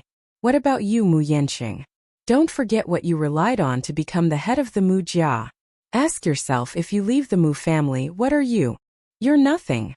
Mu Yanqing's face paled as he was agitated by her attack. But what she said was the truth. If he left the Mu family, he would have nothing. He's not like Mu Yaja. Mu Yaja had a genius business mind since he was young. Even when he was still the CEO of the Mu Group, although he was controlled by Mu Linfeng on the surface, who was Mu Linfeng. It was not an exaggeration to describe him as a sly old fox. He actually managed to empty more than half of the Mu Group behind Mu Linfeng's back. Although it was said that he was chased out of the family, this was only the Mu family's side of the story. What was the truth? He left in a carefree manner and became the chairman and CEO of the Shengyu Financial Group in a grand manner. He was still a glorious legend. As for him, Mu Linfeng would not let Meng Qingxue step into the Mu family. Chapter 2981. Although he was the head of the family, the real power was still in the hands of Mu Linfeng. What Mu Linfeng wanted was only a puppet and a facade. His current extravagant lifestyle was being held down humbly by the Mu family. If he left the Mu family, he would really have nothing. Don't you want to think about it properly? Song Inya pointed at Meng Qingxue and questioned him. For such a woman, is it really worth it to follow Mu Yaja's example and give up the position of the Mu family head? Mu Yanqing glanced at Meng Qingxue. He could not be chased out of the Mu Group. He wanted to give Meng Qingxue and the child in her womb the best life possible. However, all of this was given to him by the Mu Group. Once he left the Mu Group, he would have nothing. Meng Qingxue looked at him anxiously. As if she could see through his struggle, she smiled and said, "Yanqing, don't listen to her. Even if you leave the Mu Group, you won't have nothing. Don't you still have me? And the child in my womb? How can you have nothing?" Song Inya rebuked angrily. "Shut up. You're the one who should shut up." Meng Qingxue yelled at her before turning to Mu Yanqing. "Yanqing, don't you understand me? I know that you want to give me the best life possible. However, everyone has a different definition of happiness. Some women want to live in a big villa and have a bodyguard around them 24/7. However, I only want you. You're enough. Even if you really have nothing, it's fine." After a pause, she choked and said, "On the contrary, I feel that if you really have nothing, I can protect and love you with more peace of mind. That's because I don't have to care about what others think. And I don't have to be suspected of having ulterior motives for loving you. I love you, but I only love you as a person. Nothing else is important. Io, that's so touching. Do you really think that Yanqing will give up the Mu group for you? Song Enya pinched her chin and said aggressively, don't you know how long he's been coveting everything he's gotten today? Don't you know? How long had he yearned for this day? Now that he has obtained everything, do you really think he will be willing to give it up again? What a joke. You. After a pause, she added, it's easy for you to say that, but don't you know that a poor couple has many sorrows? What Mu Yanqing wanted had always been obvious, so he would naturally make the right choice. It's not your turn to fan the flames here. Song Enya. Meng Qingxue glared at her and suddenly sneered. I heard that in order to get pregnant with Mu Yaja's child, you did not hesitate to undergo artificial insemination. However, you didn't expect that Mu Yaja would swap your semen for Yanqing's. By a freak combination of factors, you got pregnant with Yanqing's child. So, is this what you want as well? Song Enya's face turned ugly. Shut up. Her gaze suddenly landed on Meng Qingshua's stomach. A cruel glint flashed across her eyes as she curled the corners of her lips into a bloodthirsty smile. Do you think that with the child in your stomach, you can become a mother because of the child? You're delusional. I'd like to see how you're going to strut around in front of me if you don't have this child. As she said that, she suddenly stretched out her hand and grabbed at her stomach. No. Chapter 2982. Meng Qingxue was so frightened that her face turned pale. She hurriedly retreated, but Song Enya pounced on her like a madwoman and wrestled with her again. She wanted to destroy this child. When that time came, let's see how a fallen woman like Meng Qingxue could stir up trouble. Mu Yanqing finally reacted. Without thinking, he rushed over and separated the two people who were wrestling. He stood in front of Meng Qingxue and pointed at Song Enya. He said sternly, Song Enya, are you a shrew? I've already warned you time and time again that you shouldn't pester me endlessly without knowing what's right or wrong. Otherwise, don't blame me for being rude. Shrew? Are you calling me a shrew? Song Enya widened her eyes in shock. She could not believe that he would say that about her. Shrew. No one had ever described her like that since she was a child. If you dare to touch a single strand of Qingshue's hair, I won't let you off. Mu Yanqing's next words thoroughly infuriated Song Enya. She nodded. Her eyes were sharp as she said in a trembling voice. All right. Mu Yanqing, you're amazing. You're really amazing. I'd like to see what you can do to me if I get rid of this B** starred in this woman's stomach. With that, she rushed hysterically toward Meng Qingxue and pushed Mu Yanqing with all her might. Her eyes were bloodshot. Seeing that Meng Qingxue was about to be pushed to the ground, Mu Yanqing was concerned about the child in her stomach. Without thinking too much, he supported Meng Qingxue and pulled her into his arms. With his other hand, he pushed Song Enya protectively. Song Enya put all her strength into her hand, so when Mu Yanqing pushed her, she could not maintain her balance at all and her body leaned back. Mu Yanqing only heard Jiang Qiming scream. The next second, he heard the sound of something falling heavily to the ground. Her bag fell to the ground, and the skincare products and phone inside scattered on the ground. Then the sound of people gasping could be heard from all around. Meng Qingxue was also taken aback. Mu Yanqing hugged her and followed her line of sight, only to be horrified to see Song Enya lying on the ground. Her contorted features showed how much pain she was in. Jiang Qiming immediately ran over and helped her up. Concerned, she asked, Are you all right? Song Enya's face was ghastly pale as beads of cold sweat broke out on her forehead. Jiang Qiming flew into a rage out of humiliation. Pointing at Mu Yanqing, she yelled, Mu Yanqing, are you crazy? Enya is also pregnant with your child. What do you mean by this? Mom. Beside her, Song Enya's feeble voice interrupted her helplessly. She clutched Jiang Qiming's sleeve tightly as she sobbed weakly. Mom, it hurts. Someone screamed. It's bleeding. Jiang Qiming looked at her legs in shock, only to see two streams of viscous liquid flowing down her inner thighs slowly. Enya. Why are you bleeding? Song Enya's face turned even paler when she heard that she was bleeding. She only felt a sharp pain in her stomach, as if something in her body was falling hard. She followed Jiang Qiming's gaze and looked down. When she saw the drops of blood on the ground, she was so anxious that she was about to cry. Meng Qingxue was also shocked by this scene, and her face turned ugly. Chapter 2983. Song Enya was afraid and in despair. She was 5 months pregnant, so it was not like she did not have any feelings for the child in her stomach. Furthermore, this was her last bargaining chip and bet. If she lost it, she would not know what to do. Mu Yanqing, why are you so heartless? Jiang Qiming questioned. The people around them immediately said, hurry and send her to the emergency room. Yes. The nurse rushed over when she heard the news and pushed Song Enya to the emergency room. Meng Qingshue's breathing quickened. She grabbed Mu Yanqing's sleeve and asked worriedly, will something happen to Song Enya? I don't know. Mu Yanqing did not know how to reply to her, because even his mind was in a mess. Meng Qingxue asked cautiously, what if the child in her stomach can't be saved? Will you be sad? No. Mu Yanqing sneered. That child shouldn't exist. It's her own fault and she deserves it. I didn't want to push her. It's her. I'm afraid that she'll hurt you. As he spoke, his breathing suddenly quickened. Mu Yanqing looked down at his hands. It was these hands that had pushed Song Enya away earlier. If the child really could not be saved, it must be because of him. But I didn't push her on purpose. He didn't do it on purpose.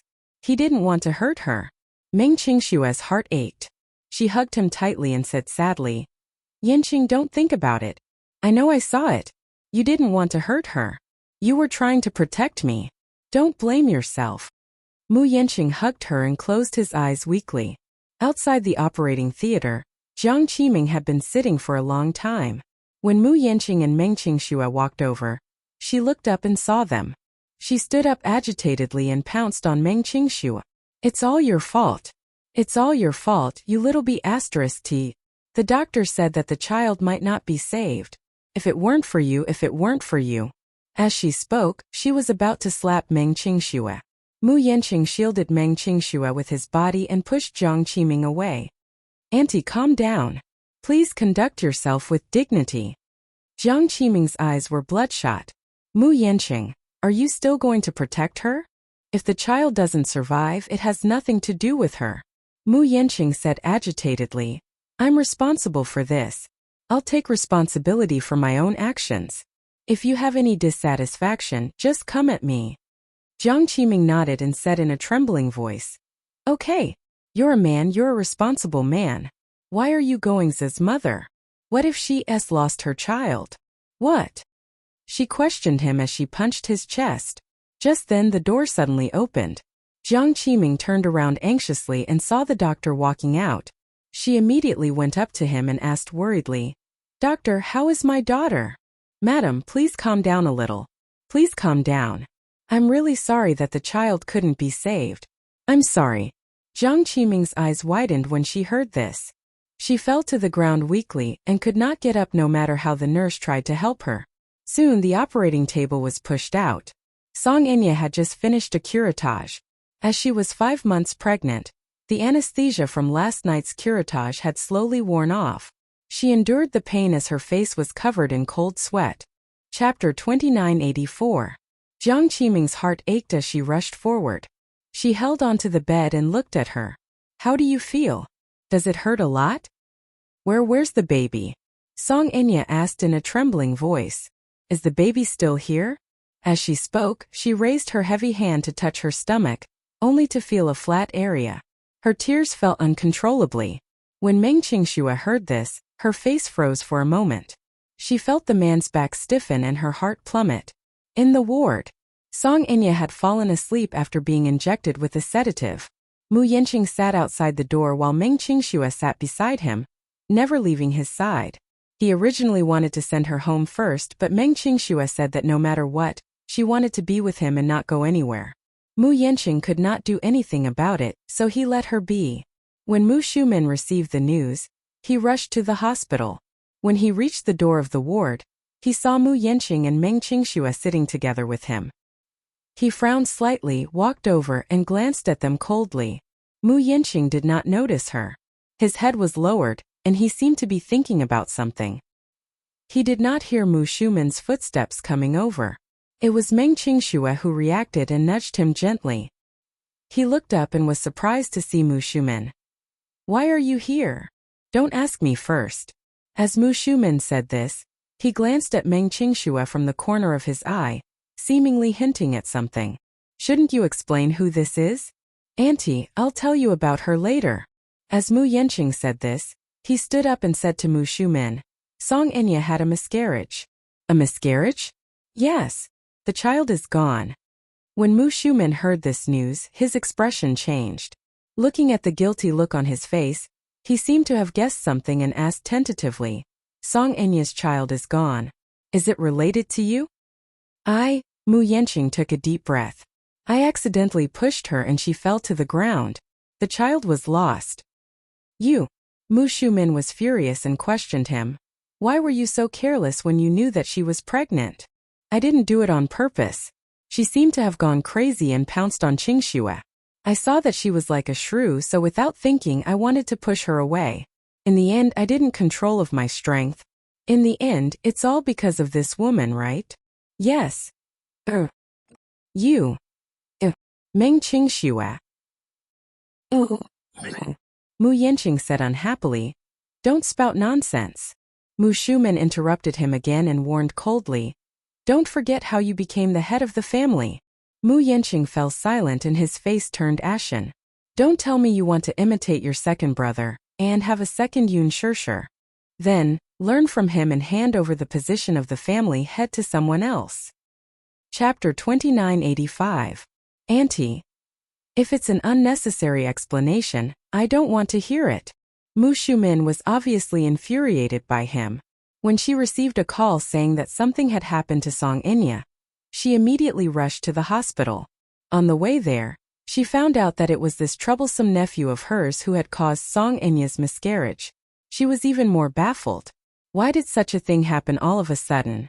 Back then, Mu Yanqing had promised her that in order to become the head of the Mu family, he had analyzed the pros and cons clearly. Mu Shumen had also made a pact with him. This concubine could be married into the family, but he had to mediate the relationship between the concubine and the main wife. But he, on the other hand, had caused such a foul atmosphere. Once she arrived at the hospital and saw Meng Qingxue, she roughly figured out what was going on from the beginning to the end.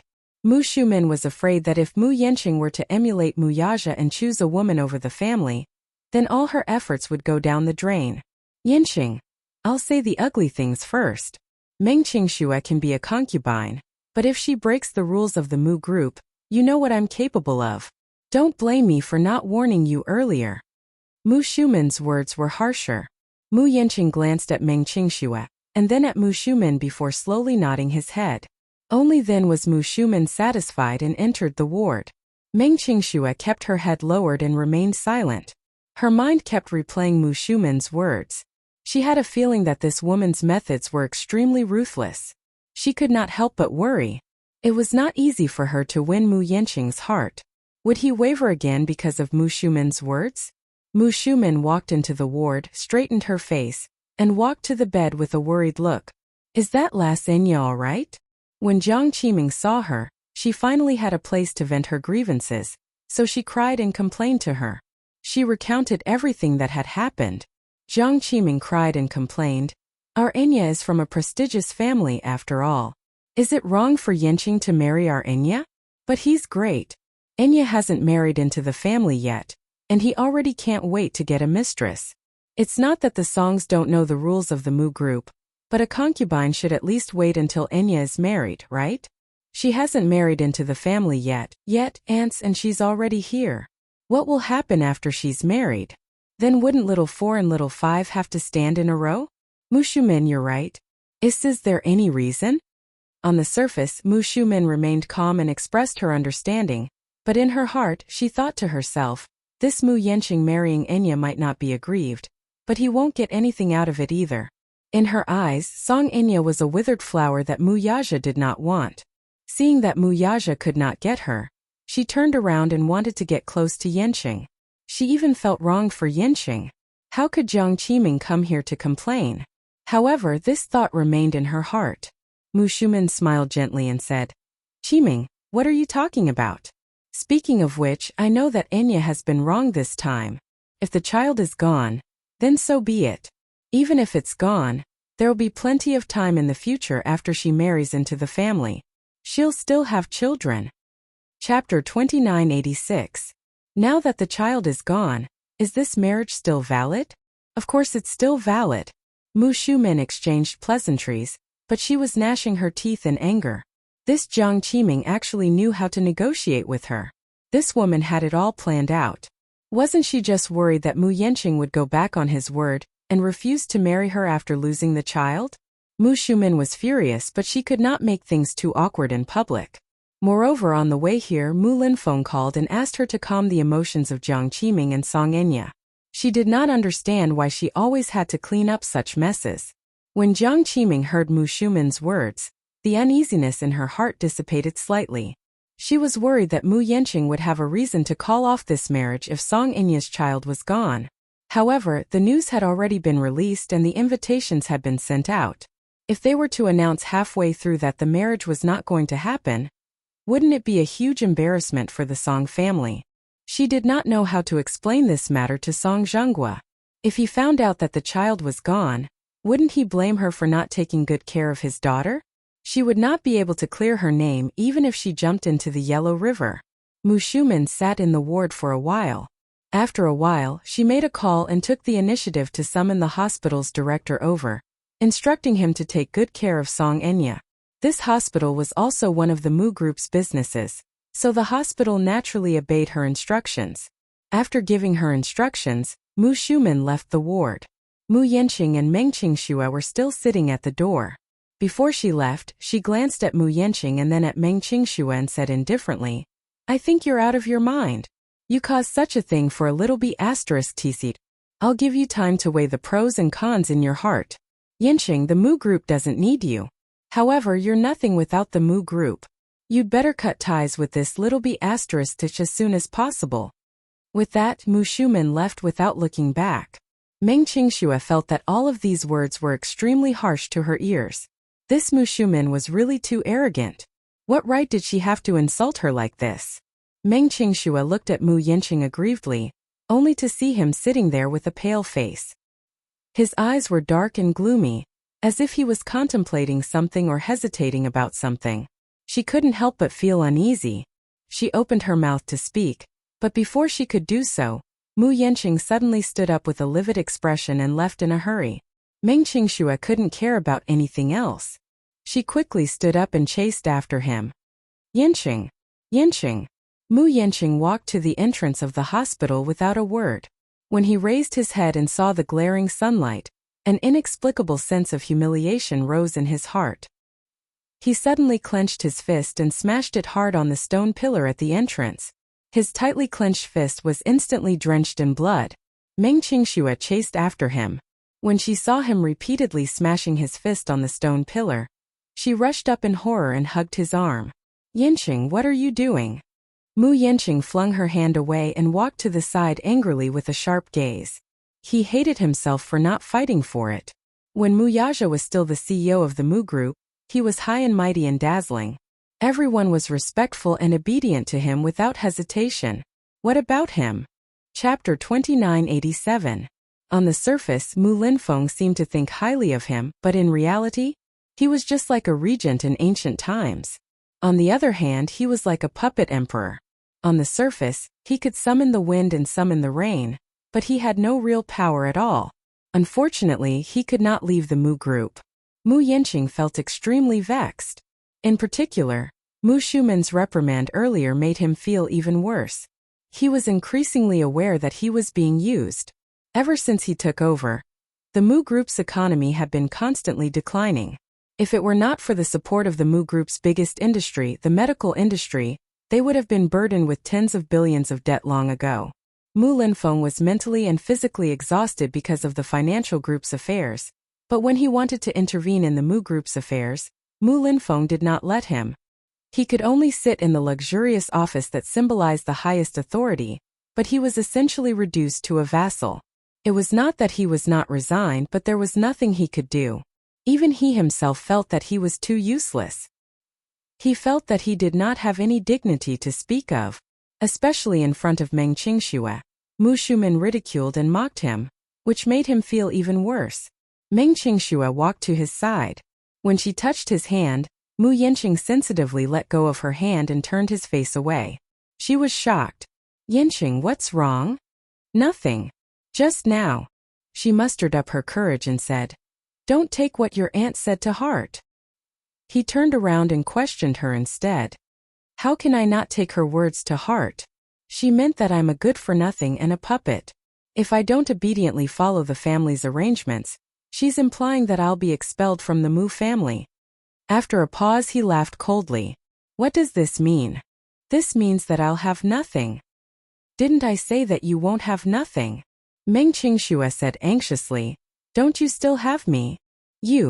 Do you understand what kind of situation it will be to be expelled from the Mu family?" Mu Yanqing moved closer to her and enunciated each word clearly. "Qingxue, have you ever thought about how it feels to fall from a high place to the bottom of a valley?" Meng Qingxue looked at him in a daze and shook her head. "That's because you've never stood at the top. That's why you can say certain things so casually." Mu Yanqing paused for a moment before continuing. "Falling from such a high place is more than just smashing one's bones into pieces. Everyone will laugh at you, ridicule you and belittle you." Meng Qingxue was stunned, but she heard him say helplessly, "I'm the CEO of Mu Group now. Yes, I don't care about such a status, but once I'm expelled from the Mu family, I'll have nothing." What did this mean? This means that I might not even be able to support myself. No matter how hard I try, I will never be able to catch up to Muyaja. People were different from each other in the first place. Some people were born as noble as the clouds, while others were born as lowly as mud. In the past, I was suppressed by him. Now, even if he has left the Mu family, he is still suppressing me. His eyes were filled with immense pain. Meng Qingxue felt as if a knife was being twisted in her heart. She could deeply understand his pain. "I can accompany you. No matter what, I'll be by your side. Let me think about it," Mu Yanqing said. Chapter 2988. "I'm sorry, Qingxue. Let me be alone." With that he walked away. Meng Qingxue stood there alone for a long time. After a while, a few bodyguards walked over and said to her, "Miss Meng, President Mu wants us to send you back." "I?" The corners of her lips twitched violently, and then she smiled bitterly. "Am I being sent to the cold palace?" At the Gu residence, Chu Ho had been in a coma for 2 months. He had woken up a few times in the middle, but then he fell asleep again and never woke up again. Xiao Bao didn't know that his mother, whom he missed dearly, was locked up in the Gu residence to recuperate. Uncle Fu coaxed him that he had found his mother, but he was disobedient, so his mother didn't want to see him. When he became obedient, his mother would come and find him. Uncle Fu could be said to be very experienced. These words were tried and true for children. With this trick, Uncle Fu had Xiao Bao under his thumb. Xiao Bao promised repeatedly that he would be obedient and wait for Chu Ho to come and find him. Gu Jinglian had used some unknown method to register him, and put him under the Gu household register. Xiao Bao had a new name because of this Gu Chengzi. Gu Jinglian had despised the name Xiao Bao more than once or twice. In order to come up with a name, Uncle Fu had gone through a lot of trouble. He had thought of hundreds of names that he disliked and sent them to Gu Jinglian for him to choose from. After picking and choosing, he finally chose this name, Gu Chengzi. When Gu Jinglian told Xiao Bao this new name, Chu Xiaobao was very unhappy at first. She felt that Gu Chengzi's name was too lame and unpleasant to the ears. Xiaobao sounded better. More importantly, Xiaobao was already used to this name. His mother had always called him that. Hence, once the name was changed, Xiaobao was more or less not used to it. In the end, the father and son argued and came to an agreement. They would keep Xiaobao as his nickname and Gu Chengzi as his real name. Then, after Xiaobao had a new name, he went to kindergarten like other children of his age. Xiaobao was a little surprised. This was because he used to be envious of children of his age who could go to kindergarten and play with a group of children. But he didn't have a household register and couldn't go to school, so he could only peek outside the school. In such a big playground, the children played a lot of games. Some of them lined up to play eagle and chicken. Some of them surrounded a round black and white ball and kicked it around. Their mother said that it was a soccer ball. He wanted to play, but there was no one to play with him. This time he could go to kindergarten. Little Treasure was extremely excited. However, on the first day of kindergarten, Xiao Bao scared the little guys in the kindergarten. That morning, the teacher brought Xiao Bao to the podium, followed by 2 fully armed bodyguards. They were all in black suits and wore sunglasses. Their expressions were cold, and their eyes were icy cold. They really scared the children in the class. When he came back, Xiao Bao complained to Uncle Fu. Because of this, none of the children in the class were willing to play with him. That was because the 2 bodyguards that followed him around the clock were too terrifying. Xiao Bao felt extremely wronged and could only sit alone in his seat. Uncle Fu didn't know whether to laugh or cry when he heard that. He felt sorry and helpless. Chapter 2989. But there was nothing he could do about it. Over the years, the Gu family had made many enemies in the underworld. Their enemies were from both the underworld and the underworld. Furthermore, Xiao Bao was the only son of the old master. He might even be the future successor of the Gu family. He had to be more or less tolerant. Otherwise, if anything were to happen to little young master, Gu Jinglian would be heartbroken if he were to die just like that after finally having a child of his own. Although Gu Jinglian didn't seem to care about Xiao Bao on the surface, he was just a little arrogant and a little unreasonable. But what about deep down? The baby was very precious. Xiao Bao had been in the Gu family for so many days and could be said to be able to call the wind and summon the rain. He could get whatever he wanted. Uncle Fu was still worried. What if Xiao Bao was spoiled by old master this time? What should they do? However, Xiao Bao was still in awe of Gu Jinglian. This little guy was very mischievous and wasn't afraid of anything except Gu Jinglian. Perhaps it was because Gu Jinglian had never been nice to him, and always had a very cold expression on his face. In Xiao Bao's words, he was like a ghost. When Uncle Fu heard this, he laughed out loud. Then he relayed Xiao Bao's words to Gu Jinglian. The latter's face immediately darkened. "You're saying that I'm like a ghost?"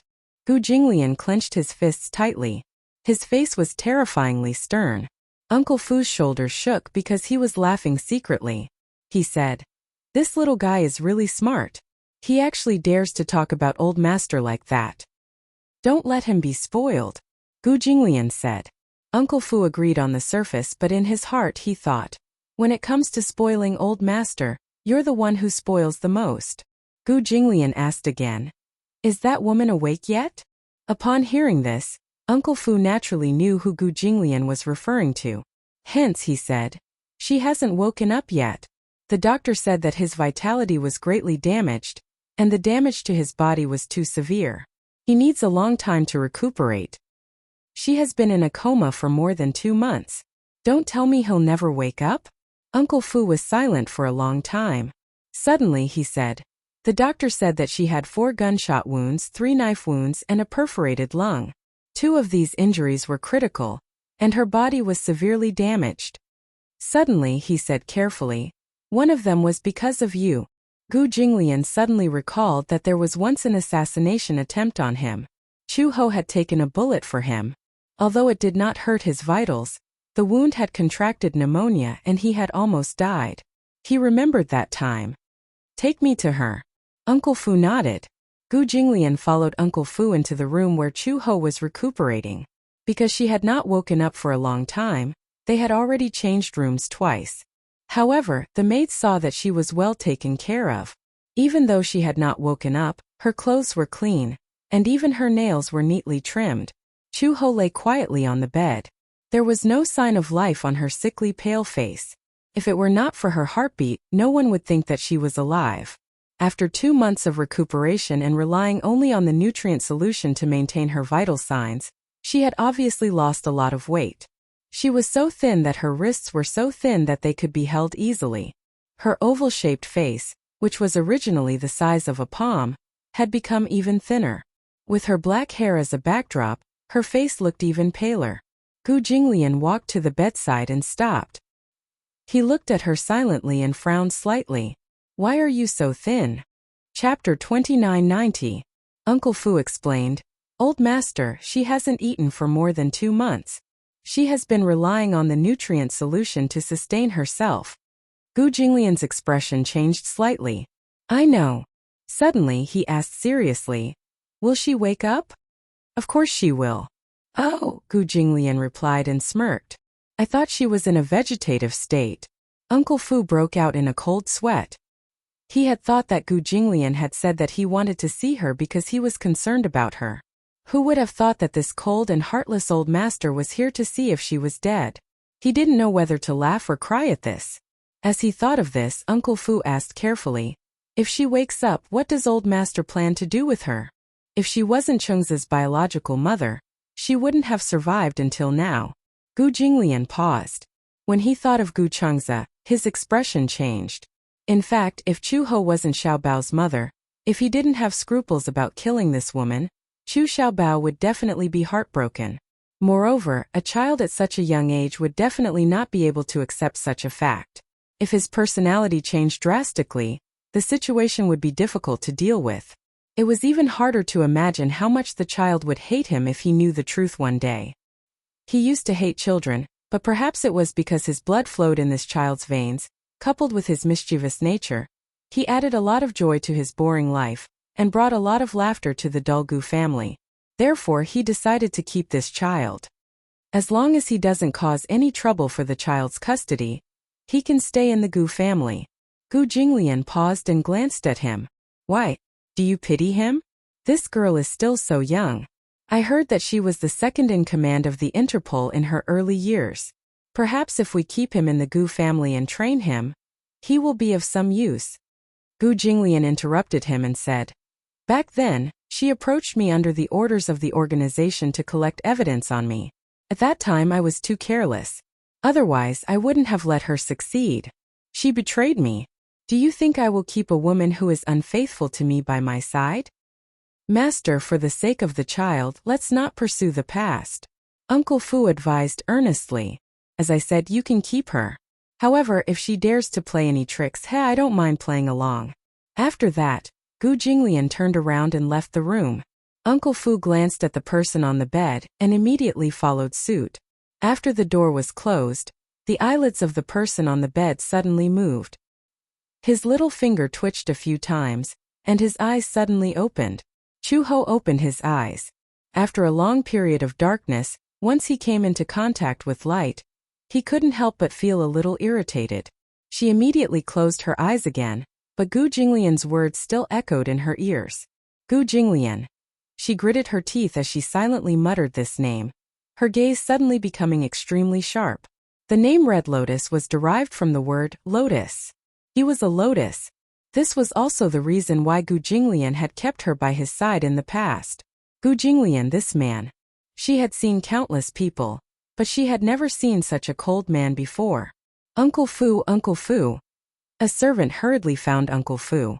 Uncle Fu saw that she was in a hurry, panting and gesticulating as if she wanted to express something. He frowned and asked, "What's the matter?" "Uncle Fu, she's awake." Chapter 2991. Who is it? Red Lotus. Uncle Fu's eyes lit up and he immediately went to the room. When he opened the door, he saw Chu Ho sitting quietly on the bed. The servant was trying to persuade her, but she treated her as air. She held onto the bedside table with a determined gaze. "What's the matter?" Uncle Fu walked over and looked at her. He then looked at the servant with a puzzled gaze. "Uncle Fu, she just woke up.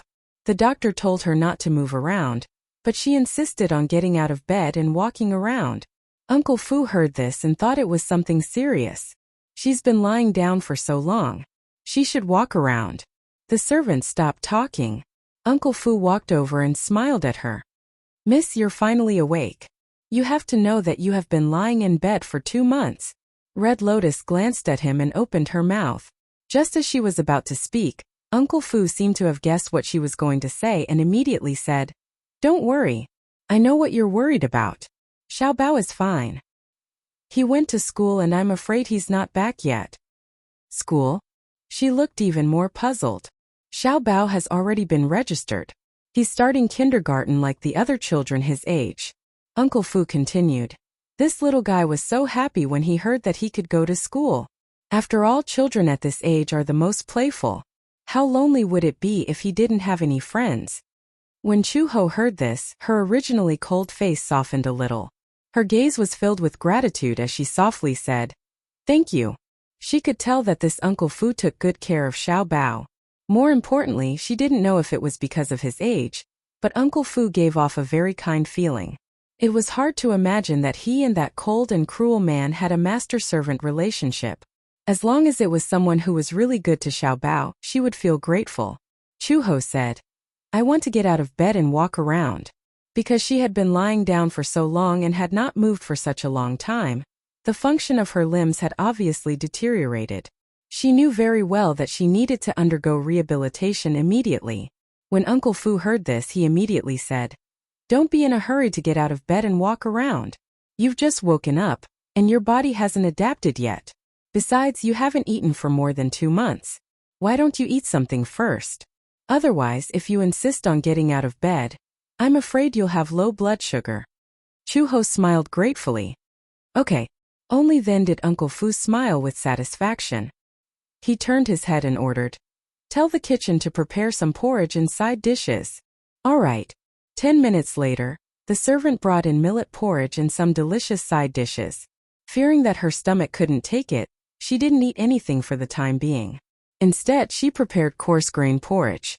Chu-ho was touched by Uncle Fu's attentiveness. Whether a person truly cared about someone could be seen from the details. Chu-ho picked up the chopsticks with trembling hands and clenched them tightly. He began to eat slowly. Uncle Fu looked at her and felt pity for her.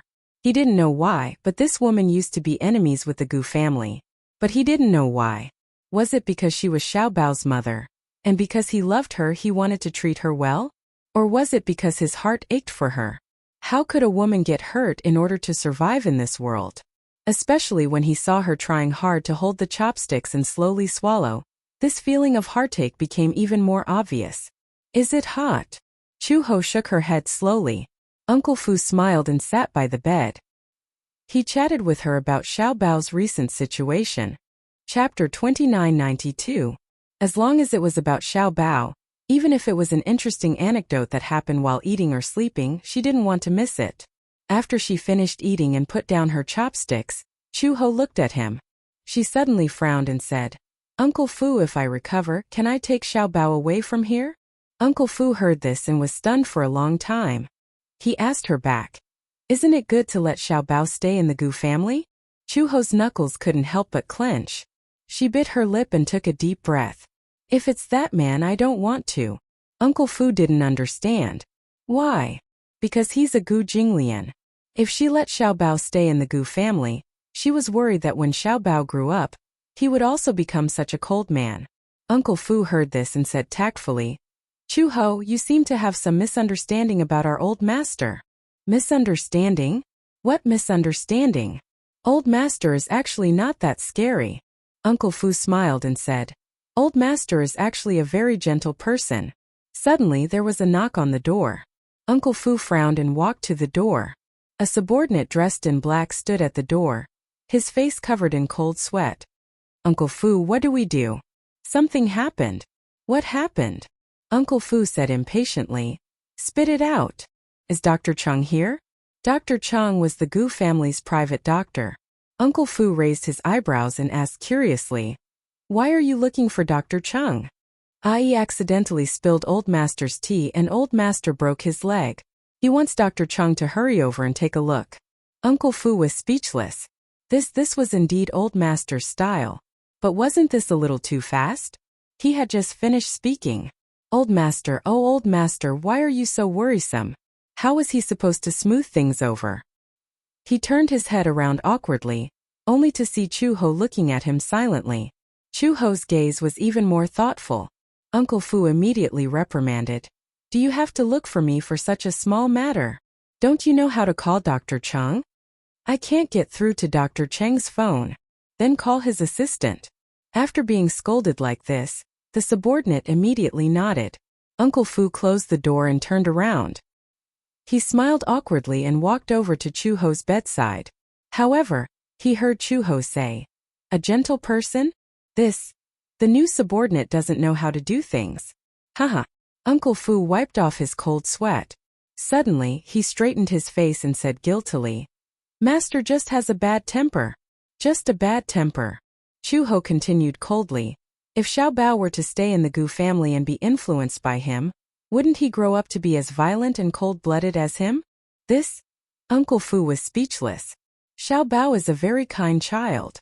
Chu-ho continued. If he were to stay in the Gu family and be influenced by others, he would definitely become an insensitive person when he grows up. Cold sweat trickled down Uncle Fu's back. Miss, so what do you mean? I want to take Xiao Bao away from here. Old master won't agree. Chu-ho retorted. Do I need to follow his opinion? Old master is also Xiao Bao's biological father. Isn't he? Chu-ho was stunned. Chapter 2993. Chu-ho was secretly shocked. He likes Xiao Bao. Unbelievable. She had always thought that this man was a cold-blooded man who didn't know what kinship was, what love was, and what father-son relationships were. Even if it was his own uncle or brother, he wouldn't show any mercy to them. As for Xiao Bao, he was at most curious about him, but he would never develop feelings for him. So what if he had feelings for him? Did he know what responsibility was? Did he know how to be an excellent father? Perhaps in his heart, there was only the so-called chivalry. She didn't want Xiao Bao to become a cruel and numb person like Gu Jinglian. Uncle Fu saw that she was in a daze and said, Old master has also said that you can leave, but you can't take Xiao Bao with you. But if you want to stay you can, but you can't take Xiao Bao with you. Otherwise, old master will not show any mercy. He said that? Chu-ho was a little stunned. Yes, Uncle Fu said. I'll give you some time to think about it. But don't make things difficult for me. With that, he turned around and prepared to leave. Uncle Fu had just walked to the door when Chu-ho suddenly said, Can I see Xiao Bao? Uncle Fu turned around and glanced at her. Of course, but not now. Chu-ho frowned. Why? If Xiao Bao sees you in this state, his heart will ache and he will be sad. Recover well. At least, don't let Xiao Bao worry about you. Chu-ho reacted and nodded. Uncle Fu left the room. Chu-ho held onto the bedside table and was about to get off the bed. When the maid saw this, she immediately went forward to help her. She pushed her hand away and slowly raised her head. Expressionlessly, she said, I can do it myself. But the servant was quite worried about her. You've been lying down for so long, your legs must be very weak. If I don't support you a little, I'm afraid you'll fall, right? It would be bad if you reopen the wound on your back. Chu-he said coldly, I don't have the habit of asking others for help. Only then did the servant step aside. She held onto the bedside table and slowly stood up. However, the muscles in her legs seemed to be unable to exert any strength. It was as if they had gone numb. Chu-ho only felt a cramp in her leg. She hurriedly supported herself against the wall and slowly walked forward. She leaned against the wall and slowly moved to the window. She forcefully opened her eyes wide to welcome the sunlight outside the window. Even if she was stimulated to the point of tears, she would not close her eyes. He didn't know how long it had been since he saw the sun. When he woke up from his deep sleep, he felt as if a lifetime had passed. Outside the window someone shouted, Little young master, school is over. Chu-ho was slightly shocked and quickly looked through the window. Outside the window in the courtyard, more than 20 of his subordinates suddenly stood in 2 straight rows, respectful and reverent. Welcome back, little young master. Xiao Bao carried his school bag and walked into the courtyard. He looked up and curiously looked at the 2 rows of subordinates who were welcoming him home. He seemed to be used to it and walked past them. When Chu-ho saw Xiao Bai, her eyes finally regained focus. She stared at his back view as he walked towards the main hall. The little fellow was still so thin, but he did not look as dejected as she had imagined. Uncle Fu had taken good care of him. He had not suffered any grievances in the Gu family for so long. Chapter 2994. In the following week, Chu-ho worked hard on her rehabilitation. Her body was seriously damaged. Just as the doctor had said, when she was working for the Interpol, she was severely overdrawn and had suffered numerous internal injuries. In order to nourish her body, Uncle Fu followed the doctor's instructions and went to the pharmacy every day to get Chinese medicine for her to drink. Chinese medicine was very bitter. Chu-ho rarely came into contact with Chinese medicine, but she was anxious to recover, so she endured it no matter how bitter it was. The Gu family had their own Chinese medicine pharmacy and their own private doctors. Just the main house alone was equipped with 4 to 5 doctors. Gu Jinglian was a strong believer in Chinese medicine. Chu Ho understood this point very well. He used a brush and rice paper to write the movements. 3 of the doctors were Chinese medicine practitioners and 1 was a Western medicine practitioner. The main house of the Gu family still retained the appearance of the old house from 100 years ago. It had been renovated and designed with a beautiful Chinese courtyard, rockery, and flowing water. Everywhere one looked, it was filled with a classical charm. The Gu family had even specially hired a famous feng shui master to design the feng shui. The land that the Gu family originally occupied was famous for its feng shui treasures. Feng shui treasures were not to be underestimated, but it was very particular and required a lot of knowledge. The Gu family had the azure dragon at the back and the white tiger at the right. 1 dragon and 1 tiger dominated the entire house. There was a mountain of paintings in front and a famous hall in the middle. The tortuous rivers hid the wind and gathered the qi. It was rich and prosperous. The Gu family was spacious and could accommodate 10,000 horses. It could allow the future generations to have a bright future. The natural landscape and the flooring of the house could resist all disasters. The house would be prosperous and healthy. Such a treasured feng shui was coveted by many. In the capital, only the main houses of the Mu family and the Gu family were designed this way. Chu Ho originally thought that when she woke up, Gu Jinglian would definitely make things difficult for her. For 7 days, she did not see Gu Jinglian. Uncle Fu promised her that when she recovered, he would let her see Xiao Bao. Usually, he could only stand by the window and secretly watch her.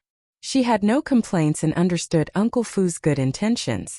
After all, she was so weak now. It was inevitable that her child would be heartbroken if he saw her. Although Xiao Bao was young, she was very intelligent and knew how to be considerate. If he saw her sickly appearance, he would be worried.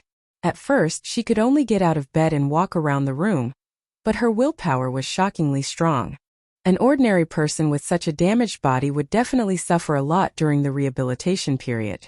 One had to know that the function of her legs had deteriorated severely. Once she walked, her muscles would twitch and cramp, making it difficult for her to stand firm. But she insisted on walking. When she was really tired, she rested for a while, and then continued walking for another half an hour. By the 3rd day, she was able to walk in the back garden by herself. The doctor said that basking in the sun more could replenish calcium, which was good for the bones. Chu Ho engraved it in her heart. Once the sun rose, she walked around the courtyard. On the 6th day, she was actually able to run. Her astonishing recovery speed made Uncle Fu's eyes pop out of their sockets. Chu Ho silently thought that if she recovered as soon as possible, she would take Xiao Bao and leave the Gu family if she had the chance. However, at the same time, Gu Jinglian received an invitation from the Mu family. At night, he was reading in the study when Uncle Fu knocked on the door and entered. He asked softly, "Master, are you busy?" Chapter 2995. Uncle Fu replied, "It's a wedding invitation from the Mu family. Do you want to take a look?" Gu Jinglian finally looked up, and there was a slight change in his expression. "Wedding invitation?" Uncle Fu explained. "Yes. It's the wedding banquet of Mu Yanqing and Song Zhengguo's daughter Song Enya." Gu Jinglian put down his book and snorted. "They're getting married. Why would they send me an invitation?" Uncle Fu pondered for a moment and suddenly said, "Ever since Mu Yaja left the Mu group, the Mu family has suffered a great blow. Although Mu Yaja has become the head of the family, he hasn't brought any vitality to the Mu group compared to when he was still in power. He's just putting on a show when he's the head of the family. Who doesn't know who's in charge of the Mu group now?" Gu Jinglian raised his eyebrows, appearing unmoved. "Oh," Uncle Fu continued, "Mu Linfeng is still holding up the Mu group now. Xingyu Financial Group is now eyeing you covetously. I think the Mu family sent you an invitation because they want to rope in the Gu family as their backer and establish some connections. I'm afraid this wedding invitation has the meaning of an olive branch."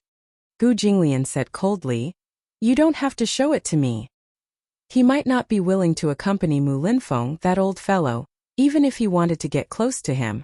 The Mus and the Gus were not sworn enemies, but they had never been on good terms. There was no need for him to join in the fun. Uncle Fu nodded.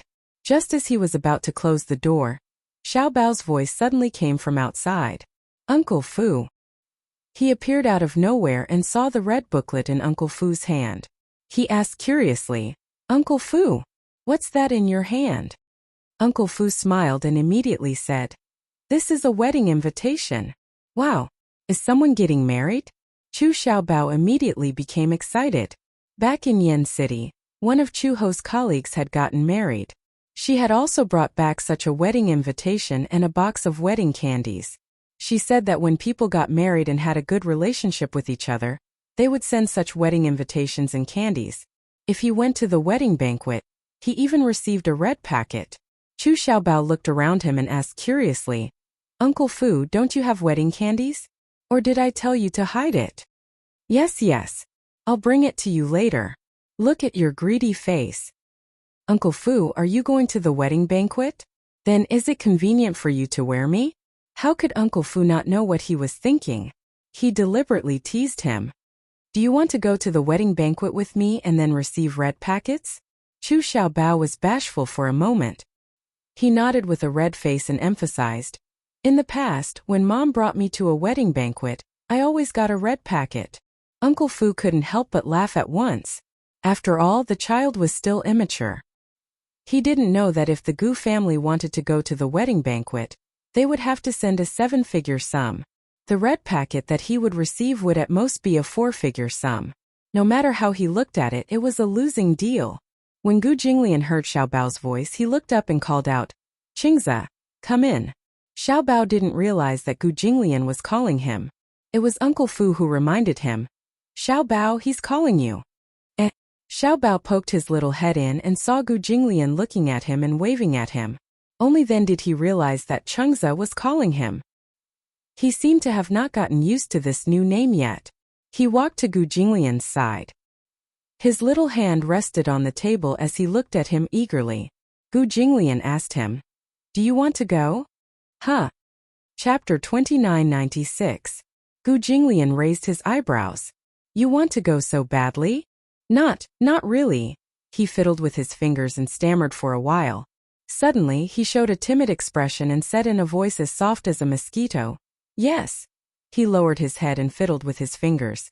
From Gu Jinglian's angle, he could only see his drooping eyelashes and his chubby cheeks. His adorable expression softened his heart. Gu Jinglian hugged him in his arms and reached out to stroke his little head. He gave a rare smile and said, Okay, let's go together then. Then, Xiao Bao looked a little greedy. Will there be red packets? Gu Jinglian actually had the patience to answer his childish question seriously. Yes, and I think there will be a lot. Really? Xiao Bao asked excitedly. Can you give me all of it? Gu Jinglian said matter-of-factly. Of course. Wow, that's great. Xiao Bao was elated. In his heart, he was silently fantasizing about how many red packets he could receive. If there were a lot, he began to imagine how he would spend the money. If only there were 500 yuan. He was overjoyed at the thought of having 500 yuan. He had never seen so much money before. 500 yuan. Wow, he was rich. Fortunately, Gu Jinglian could not read minds. He only saw his elated expression and thought that he was looking forward to the banquet. He did not know that he was thinking about how to spend the 500 yuan. If Gu Jinglian knew what he was thinking, he would not know whether to laugh or cry. The Gu family had hundreds of millions of assets, mountains of gold, silver and diamonds. This little guy was actually satisfied with just 500 yuan. However, Baby Chu was, after all, someone who had experienced the northwest wind. His concept of wealth was different from Gu Jinglian's, who was used to living a life of luxury since young. The banquet was held on the weekend at a 6-star hotel owned by Mu Group. That morning, Gu Jinglian woke up very early. Butler Fu ordered someone to push 2 rows of mobile clothes racks over. One row had large suits hanging on it, while the other row had smaller suits hanging on it. Gu Jinglian was very picky about what he wore. He first chose a suit for himself. As he was thin, he deliberately chose a double-breasted black suit. He looked imposing in it. He looked in the mirror and adjusted his appearance. Then he turned and walked to the other row of clothes racks to choose a suit for Xiao Bao. As he picked, he asked, Is he up yet? I've already sent someone to wake the young master up. After helping him wash his face and brush his teeth, I'll bring him here to change his clothes. Oh. Gu Jinglian picked up a black suit and looked at it. Suddenly, he raised his eyebrows and turned to look at him. What about that woman? Master, are you asking about Hong He? Of course. She's been doing rehabilitation recently. She's recovering very quickly. Gu Jinglian said. Watch her carefully. Yes. I understand. After a while, the servant carried the little guy over. Xiao Bao was still sleeping. He was in a daze and looked like he was living in a dream. His eyes were not fully open. When they carried him to the bed, Xiao Bao rubbed his eyes with both hands and looked like he was complaining. Oh, I'm so sleepy. Chapter 2997. Xiao Bao nodded, feeling wronged. Uncle Fu was amused by his charmingly naive look. He deliberately threatened. Since you're not awake yet, why don't you sleep at home? We'll go to the wedding banquet and get the red packets. Xiao Bao nodded in confusion and yawned sleepily. However, it was only a momentary daze. After a moment of reaction, he realized what Uncle Fu was talking about. His mind clanged as the golden abacus clicked a few times. His eyes suddenly widened and he said proudly, "No, the red packets are mine." As he said this, he nimbly got up from the bed, put his hands on his hips and said arrogantly, "Uncle promised to take me there." Uncle Fu pretended to cry. "Io, I've always been so nice to you, calling you Uncle Fu. I dote on you so much, but now I just want a red packet from you. Why are you so stingy?" His pitiful look was very convincing. Seeing this, Xiao Bao couldn't help but feel a little ashamed. He clenched his little fists as if weighing something. Finally, as if he had made a decision, he clenched his fists and said solemnly, "How about this?" Gu Jinglian turned to look at him. Uncle Fu was also waiting curiously to see what kind of constructive speech he was going to make. Xiao Bao said painfully, "I'll give you some of the red packets." Gu Jinglian's face darkened, and Uncle Fu almost fell over. After waiting for such a long time and weighing the pros and cons, he was going to make such a speech? "How much is some?" Gu Jinglian asked curiously. "Yeah, if there's 100 yuan in the red packet, I'll give you 10 yuan. If there's 1,000 yuan, I'll give you 50 yuan. Uncle Fu counted with his fingers and muttered doubtfully, "Oh, this ratio doesn't seem right. 100 yuan for 10 yuan. No matter what, it was still 1/10, right? A 1,000 yuan for 50 yuan. That was too stingy. So 50 yuan was the maximum, right?" Fu Bo felt a sense of desolation. Xiao Bao immediately defended himself and said, "If I had 2,000 yuan, I could have given you more." "Stop." Uncle Fu clutched his chest, looking very sad. "I didn't expect you to be so petty." All right. I won't tease you anymore." Uncle Fu rubbed his head and said, "Keep all the red packets you've received. Uncle Fu doesn't want a cent from you."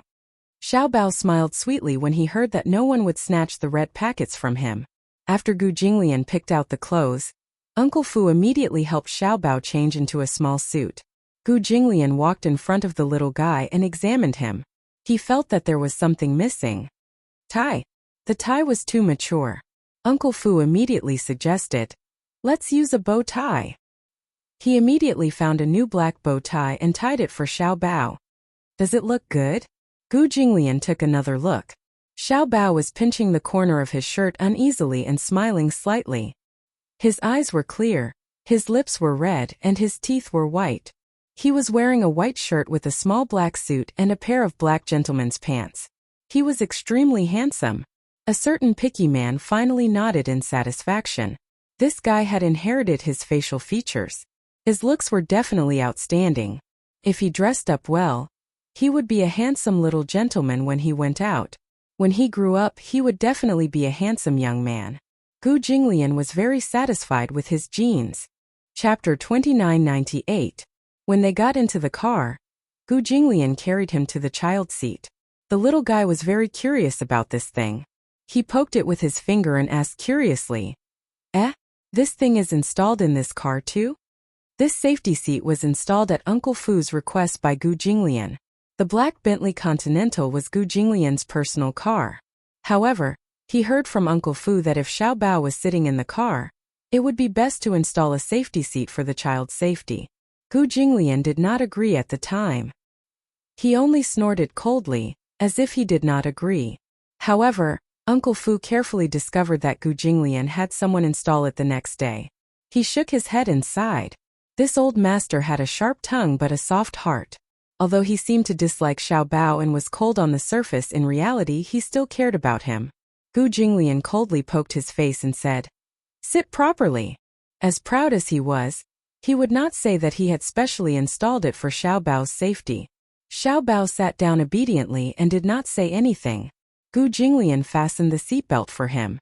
Along the way, Xiao Bao was in an especially good mood. He turned his head to look out of the window. His good mood was as clear as the weather outside the window. His two short legs kicked Gu Jinglian in a moment of carelessness. Gu Jinglian immediately hit him on the head and said, "Behave!" Xiao Bao held his forehead in pain and looked at him pitifully. He complained, "Why are you so violent? Xiao Bao will become stupid if you hit Xiao Bao's head like that." Gu Jinglian replied coldly, "You're already so stupid. It doesn't matter if you're even more stupid." He was also a little suspicious. No matter how low his IQ was, it was still above average. How come his son didn't inherit his high IQ genes? According to Uncle Fu, when he was just in kindergarten, the teacher gave him a question. 1 apple plus 2 apples, and the little guy actually said that it was 0. When the teacher asked for the reason, the little guy actually said with conviction, "Because I ate them all. Isn't that equal to 0? Uncle Fu laughed at this joke for 5 days straight. Gu Jinglian was even more violent. He gave him 3 apples and forced him to eat them all. How could he eat 3 apples? After hugging and gnawing on it for a long time, she couldn't chew on it anymore. Gu Jinglian asked him, "How many apples is 1 apple plus 2 apples? Xiao Bao counted with his fingers and looked at the remaining 1.5 apples on the table. He said aggrievedly, "There's still 1.5 left." Gu Jinglian was so angry that his nose was almost crooked. How could he be so stupid? Xiao Bao asked him matter-of-factly, "Since you know that I'm stupid, do you think I'm not stupid enough?" Gu Jinglian glared at him. "Even if I punch your head flat, you won't become any more stupid." Xiao Bao gulped nervously. He heard the hidden threat in his words and didn't dare to speak anymore. This uncle was so violent. He said that he would beat him up just because of a disagreement. The little guy mustered up his courage and said, "The TV is right. Being with a king is like being with a tiger." Gu Jinglian suddenly glared at him. Xiao Bao thought that he was going to hit him again and quickly covered his head. Because of his funny little action, Gu Jinglian broke his guard in a second and smirked. Chapter 2999. "Wow! Uncle, you're smiling. I realize that you look so handsome when you smile." Before he could finish speaking, Gu Jinglian found him too talkative and gave him another knock on the head. Xiao Bao cried out in pain and rubbed his forehead in grievance. He snorted and didn't want to talk to him anymore. Ignoring him, Gu Jinglian's ears fell silent. Along the way, he stared at the documents and dealt with the matters, while Xiao Bao quietly looked out of the window at the passing scenery with eyes full of curiosity. In the car, the radio was turned on and the news was broadcasted. Today, the Mu Group's CEO, Mu Yanqing, and Mayor Song Jinggua's daughter, Song Enya, will be held at the Mu Group's Grand Hotel. More than 100 media outlets will be present at the venue to follow and report on this high-profile wedding. The Mu and Song families were the 4 most prestigious families in the capital. This wedding could be said to be extremely grand. Song Enya woke up early in the morning to wash up and dress up. Naturally, the makeup team was in charge of her makeup, styling, and wedding dress. After a busy morning, Song Enya put on her wedding dress and stood in front of the full-length mirror, silently examining herself. Some time ago, she had lost the fetus due to a miscarriage. As a result, her body was greatly damaged and she was very weak. Even though she had been applying facial masks for half a month, the makeup artist still applied 2 thick layers of foundation for her to make her look more radiant. However, no matter how exquisite the makeup was, it could not hide her dim eyes. Jiang Qiming walked to her side. Seeing that she was in low spirits, she rubbed her shoulders and comforted her. "Enya, today is your big day. Why do you look so gloomy and unhappy?" Song Enya's lips curled up, but she smiled reluctantly. "Why would I be? You look so stiff. Are you still thinking about the child?" As soon as Jiang Qiming finished speaking, Song Enya bit her lip hard, feeling somewhat indignant. She gritted her teeth and said, "How much have I sacrificed for this child? I didn't expect that Mu Yanqing to be so heartless as to destroy him." Jiang Qiming comforted her. "Even if the child is gone, there will be another one. Once you're officially married to Mu Yanqing, you'll be the Mu family's young mistress. Besides, it's fine if the child is gone. Don't think too much about it. In the future, as long as you can restrain a man's heart, there will be a second, a third." "Mom!" The more she listened, the more upset she felt. "I'm starting to wonder if all this is what I want. Mu Yanqing's heart isn't with me at all. He couldn't even be bothered to brush me off. If it wasn't for his aunt who made the decision, he would definitely use this as an excuse to break off the marriage. You're going to marry him soon. Aren't these worries unnecessary?" Song Enya asked uneasily. "Can we really get married? Why do I feel so uneasy?" Jiang Qiming fumed. "Why do you always say such depressing things?" He was trying to destroy his own prestige.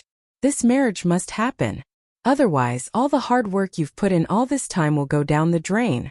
Clenching her fists tightly, she nodded with tears in her eyes. The wedding car was parked outside the Song family's villa. Chapter 3000. Mu Yanqing took the bouquet with a slight frown and a cold expression. He slowly made his way to the door and successfully completed the procedure. When he arrived at Song Enya's boudoir, he knocked on the door. Song Enya was sitting on the bed. Her white wedding gown spread out like a sacred lily. She had her head lowered. Her head was covered by a veil that covered her face. She looked up and met his eyes through the thin veil. The two of them seemed to have something on their minds. He had married her because he was under orders. She, on the other hand, had no choice but to marry him. Their union was not based on any feelings at all. Therefore, unlike the sweet and romantic gazes of the bride at other weddings, the two of them looked at each other as if they were strangers. After going through the formalities, Mu Yanqing helped Song Enya into the wedding car. The two of them sat in the back seat, isolated from the hustle and bustle outside. Finally, Song Enya spoke in a low voice. "I thought that you wouldn't be attending today's wedding." Mu Yanqing remained silent. Song Enya glanced at him and sneered. "Mu Yanqing, you don't have to look at me like that. Do you think that I want to marry you? It's all because..." Mu Yanqing suddenly turned to look at her and asked meaningfully, "Do you think that it's a glorious thing for the bride to be abandoned on the road on her wedding day?" Song Enya widened her eyes. "How dare you? You want to throw me out of the car?" "Song Enya, do you know that I hate your despicable face the most when you get your way?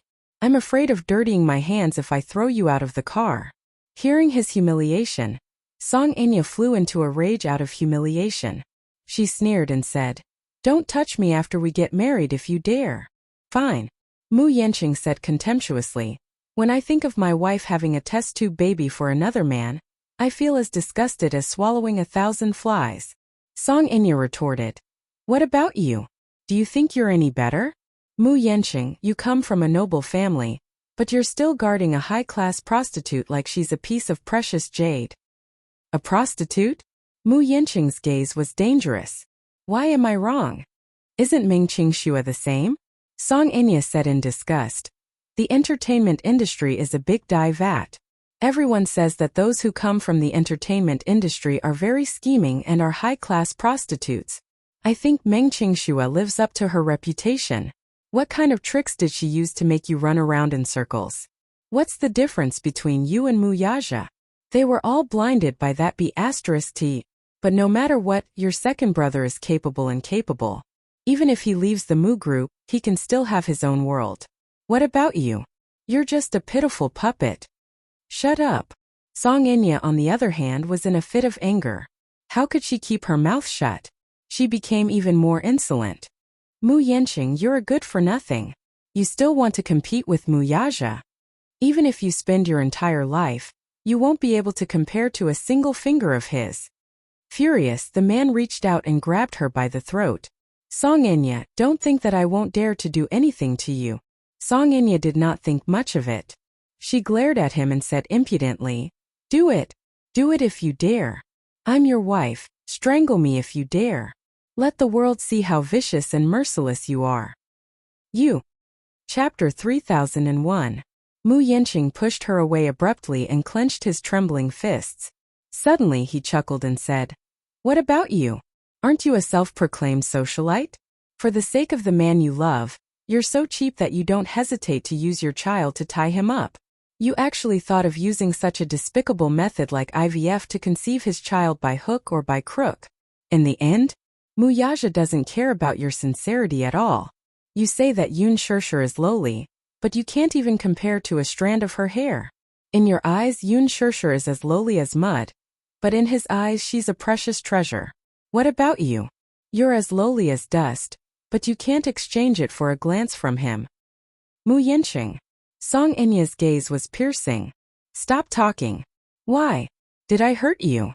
Song Enya, recognize the truth. You're just a cheap broken shoe that no one wants. Yet you still think you're so superior. In fact, in the eyes of so many people, you're just a complete joke. Mu Yanqing's mouth was very venomous. Compared to Mu Yaja's refined and venomous tongue, his was one that did not choose his words carefully. Song Enya was beaten black and blue. She held back her tears, as if there was a fishbone in her throat that she could not swallow. Her lungs were filled with turbid air that she had nowhere to vent. Mu Yanqing could not be bothered to waste his breath on her. He only treated marrying her as a mission. When the car arrived at the entrance of the hotel, the car door opened and Mu Yanqing got out. He stood at the door and had no intention of helping her out. Song Enya had no choice but to lift her skirt and get out of the car. Just as they got out of the car, countless reporters raised their cameras and took photos of them. However, some discordant voices still fell into her ears. The eldest young master of the Mu family doesn't seem to care much about this delicate wife of his. Look at his cold face. He doesn't seem to want to talk to the bride. This newlywed couple doesn't seem to have a good relationship. The two of them should have no feelings for each other since it's a marriage alliance, right? The bride doesn't smile much and seems to be unwilling. Unwilling? What's there to be reluctant about? Although the Mu family was a fallen aristocratic family, they were still the #1 aristocratic family with 100 years of history. The Song family and the Mu family could be considered to be climbing up the social ladder, right? Song Enya should be grinning from ear to ear after marrying into a rich family. She's probably upset because Mu Yanqing neglected her. TSK. How shameful. I think the Song family is trying to curry favor with the Mu family to get this marriage. Song Enya's face turned even darker as she listened to those gossips, feeling even more vexed. Chairman Mu, there are so many media personnel here. Give the bride some face and help her up. Mu Yanqing retorted coldly. She doesn't have legs. Can't she walk? The bride's wedding dress is so long. It's inconvenient to wear high heels. Only then did Mu Yanqing walk over to her side and reach out his hand expressionlessly. Song Enya reached out and grabbed his arm, her whole body stiffening. The wedding was a purely Western-style wedding. The hotel was renovated in the style of a church. Before the ceremony, the couple had to stand at the entrance to welcome the guests. Mu Linfeng was already at the venue. When he saw Mu Yanqing and Song Enya, his face darkened when he saw their mutual disgust. Chapter 3002. Mu Yanqing furrowed his brows while Song Enya, who was beside him, looked extremely embarrassed. Mu Linfeng said, "Enya, today is your big day. After today, you'll be the young mistress of the Mu family. The guests today are all business partners and celebrities who have frequent dealings with the Mu group. Don't embarrass me." Mu Yanqing nodded. "Understood, second uncle." Song Enya nodded with a faint smile. The two of them stood at the entrance. The man was tall and handsome while the woman was as charming as a flower. For the time being they looked like a match made in heaven. The Mu group had put in a lot of effort into this wedding. Be it the setting or the details, it was as luxurious as a royal wedding. Coupled with the media's tracking, this was the best opportunity for the Mu group to showcase its financial prowess. After Mu Yaja left the Mu group, many people were waiting to see how the Mu group would fare. There were even financial media outlets that were criticizing the Mu group. Now, no one was optimistic about the Mu group after Mu Yaja's departure. Everyone in the Mu family was suppressing their anger, waiting for the day of the wedding to use the extravagance to vent their frustrations. Romantic music sounded at the venue. Mu Yanqing and Song Enya stood at the entrance to welcome the guests, while Mu Linfeng and Mu Shumin stood beside Mu Yanqing. Song Zhenghua and Jiang Qiming also arrived early to greet the guests. At this time, many guests had already entered the venue. Jiang Qiming smiled especially brightly. Her daughter had finally married into a rich family and had gotten what she wanted. Jiang Qiming had never had much status in the Song family. She could not compare to her elder sister, Jiang Yishan, for no other reason than that Jiang Yishan had married better than her. Although a beautiful woman had a short life, when she was still alive, she was definitely glorious with the title of the Mu family's young mistress. Just based on this, she was suppressed by Jiang Yishan. Things were different now, though. Now that Song Enya had married into the Mu family, her status in the Song family would be extraordinary.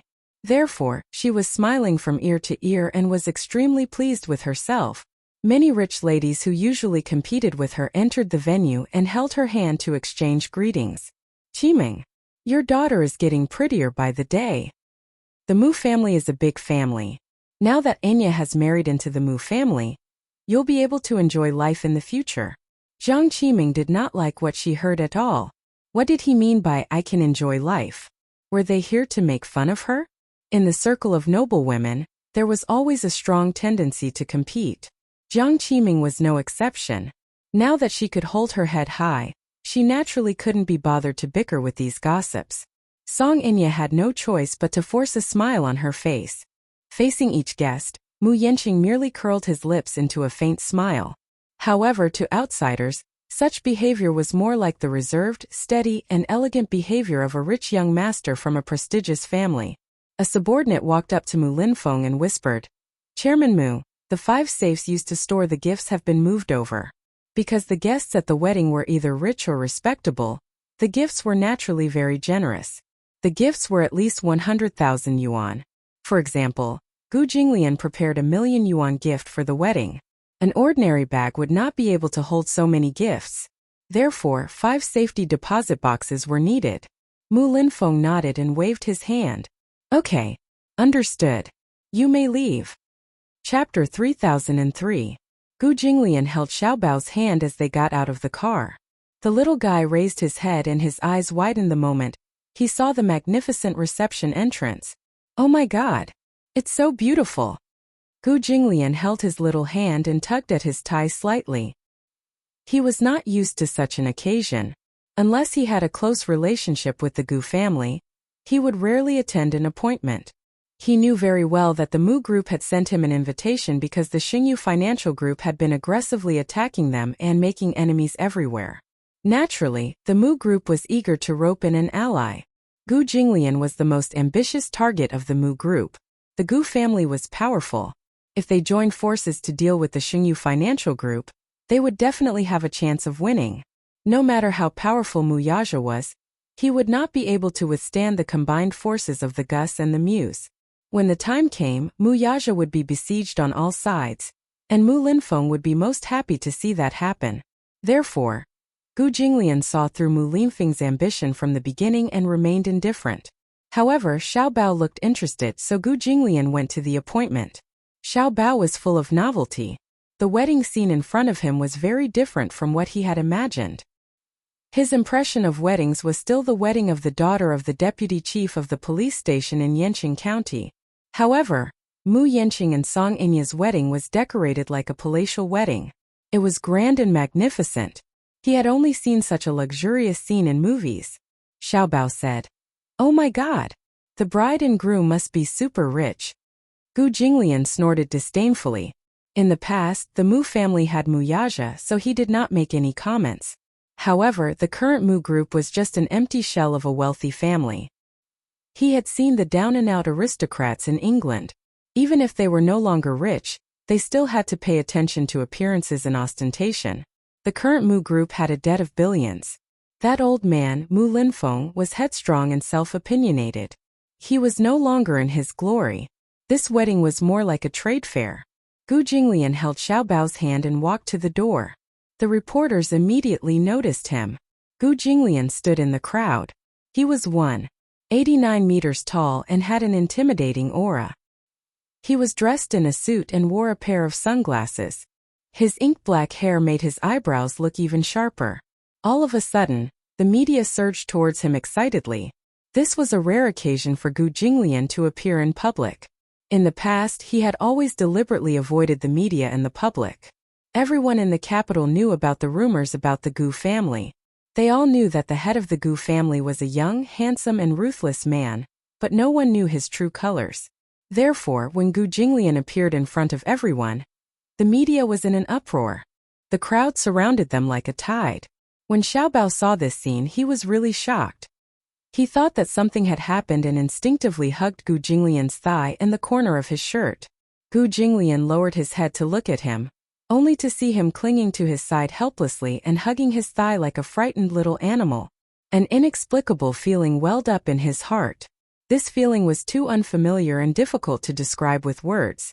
However, he actually liked this reaction of the little one. He bent down slightly and hugged Xiaobao in his arms, hinting at him with his eyes. Chapter 3004. Mr. Gu does not accept any form of interview. Thank you for your cooperation. Don't get too close. Please keep a distance of 3 meters. When Xiaobao saw the group of reporters shouting Gu Jinglian's name and looking menacing, he was so frightened that he asked Gu Jinglian, "Uncle, they seem to want to rush over and beat you up. Let's run." Beat him up? Gu Jinglian's face darkened. What exactly was stuffed in this little guy's head? Was it cotton? He wanted to cut it open to see clearly. This kid actually thought that this group of people rushed over to beat him up. Who was he? Who would dare to beat him up in the capital? Do you have a death wish? He said angrily. Who dares to beat me up? If anyone dared to touch a strand of his hair, he would cut off that person's hand. Why else would they all come for you? You're not a big star. Shut up, Gu Jinglian said. Don't spout nonsense if you don't know anything. Xiaobao mumbled aggrievedly. Uncle, you're too much. I'm so worried about you, and you're telling me to shut up. I'm just afraid that you'll be beaten to death outside because of your arrogance. Gu Jinglian. He resisted the urge to curse and walked to the door with a livid face. When Mu Linfeng saw him, he did not expect him to come. There was a look of surprise on his face, but when he saw his dark and cold expression, his heart skipped a beat and he looked a little embarrassed. He originally thought that Gu Jinglian would not come even if he had sent an invitation. He did not expect him to come with such a face. He even suspected that someone had angered him. Mu Linfeng immediately walked over with his cane and greeted him warmly. Mr. Gu. Sorry for not coming out to meet you. Sorry for not coming out to meet you. Gu Jinglian curled his lips coldly and looked straight at him. Obviously, he did not take his hospitality seriously. Xiaobao looked around curiously, but his gaze landed on Song Enya. His heart seemed to be hit by something as his eyes stared blankly. Why did this woman feel so familiar? He seemed to have seen her somewhere before.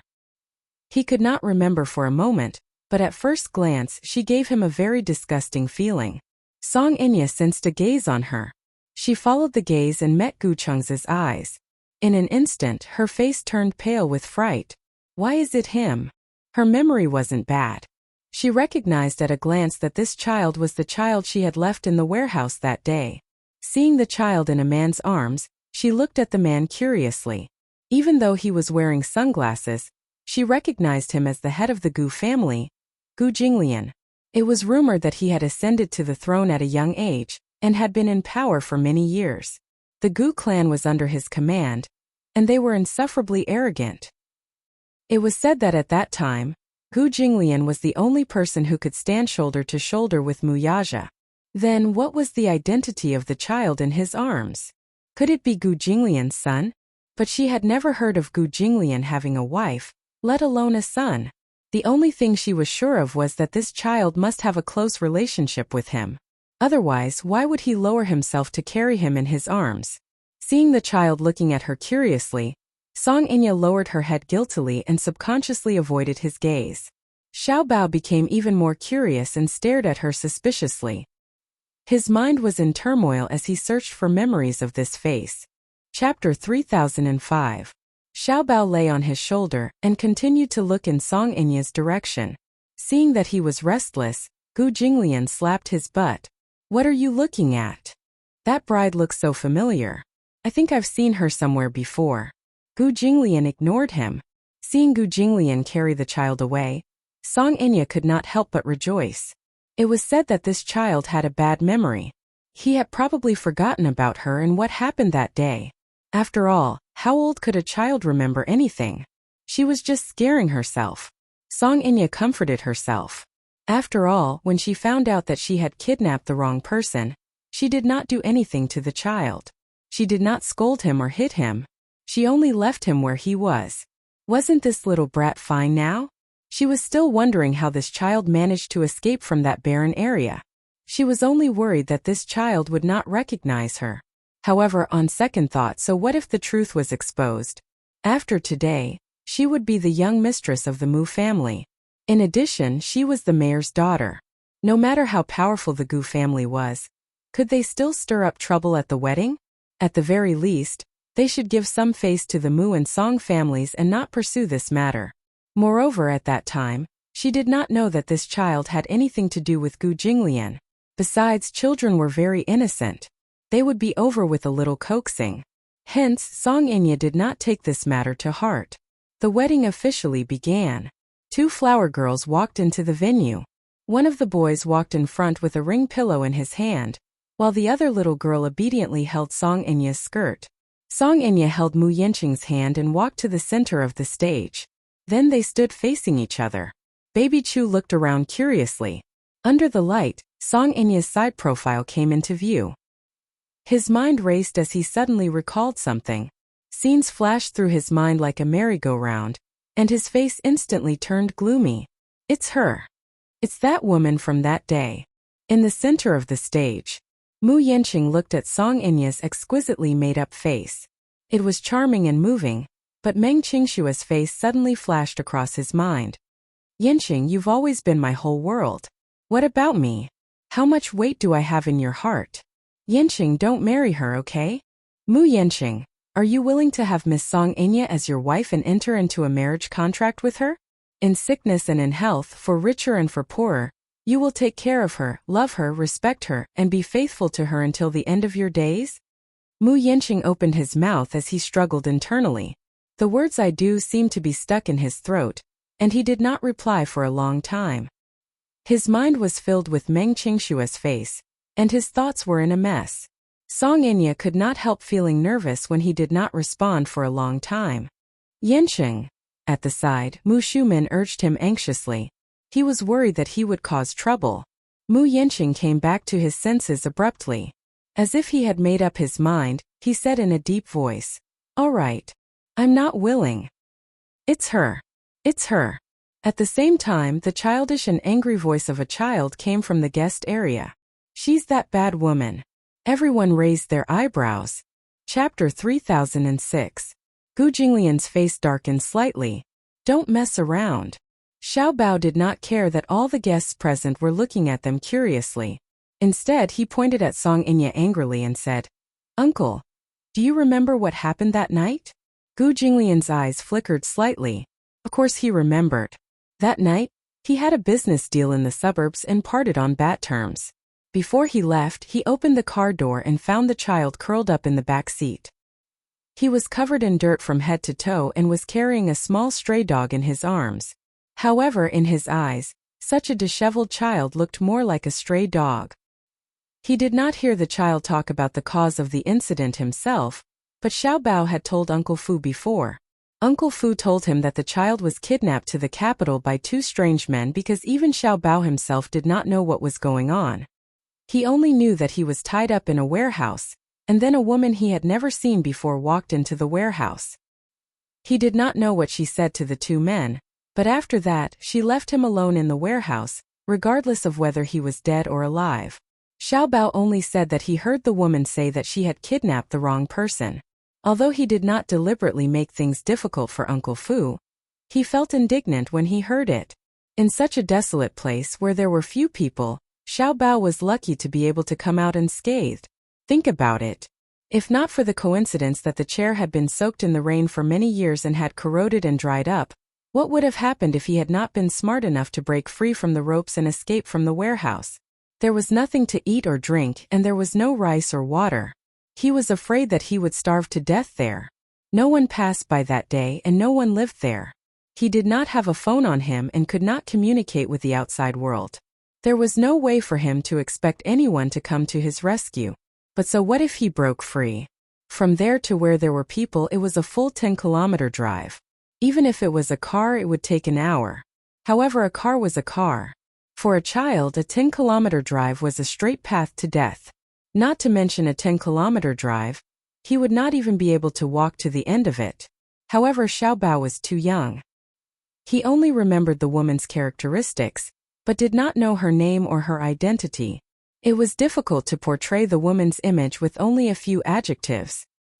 He had originally thought that this matter would be left unsettled. However, Xiaobao claimed that Song Enya was that woman? Gu Jinglian was surprised. Are you sure? Uncle, I won't forget her. It was this woman. Get someone to tie me up and bring me to the warehouse. Xiaobao was so agitated that he was trembling all over. He stared straight at the side of Song Enya's face as she turned away guiltily. She's that bad woman. I won't make a mistake. It was impossible for him to be mistaken.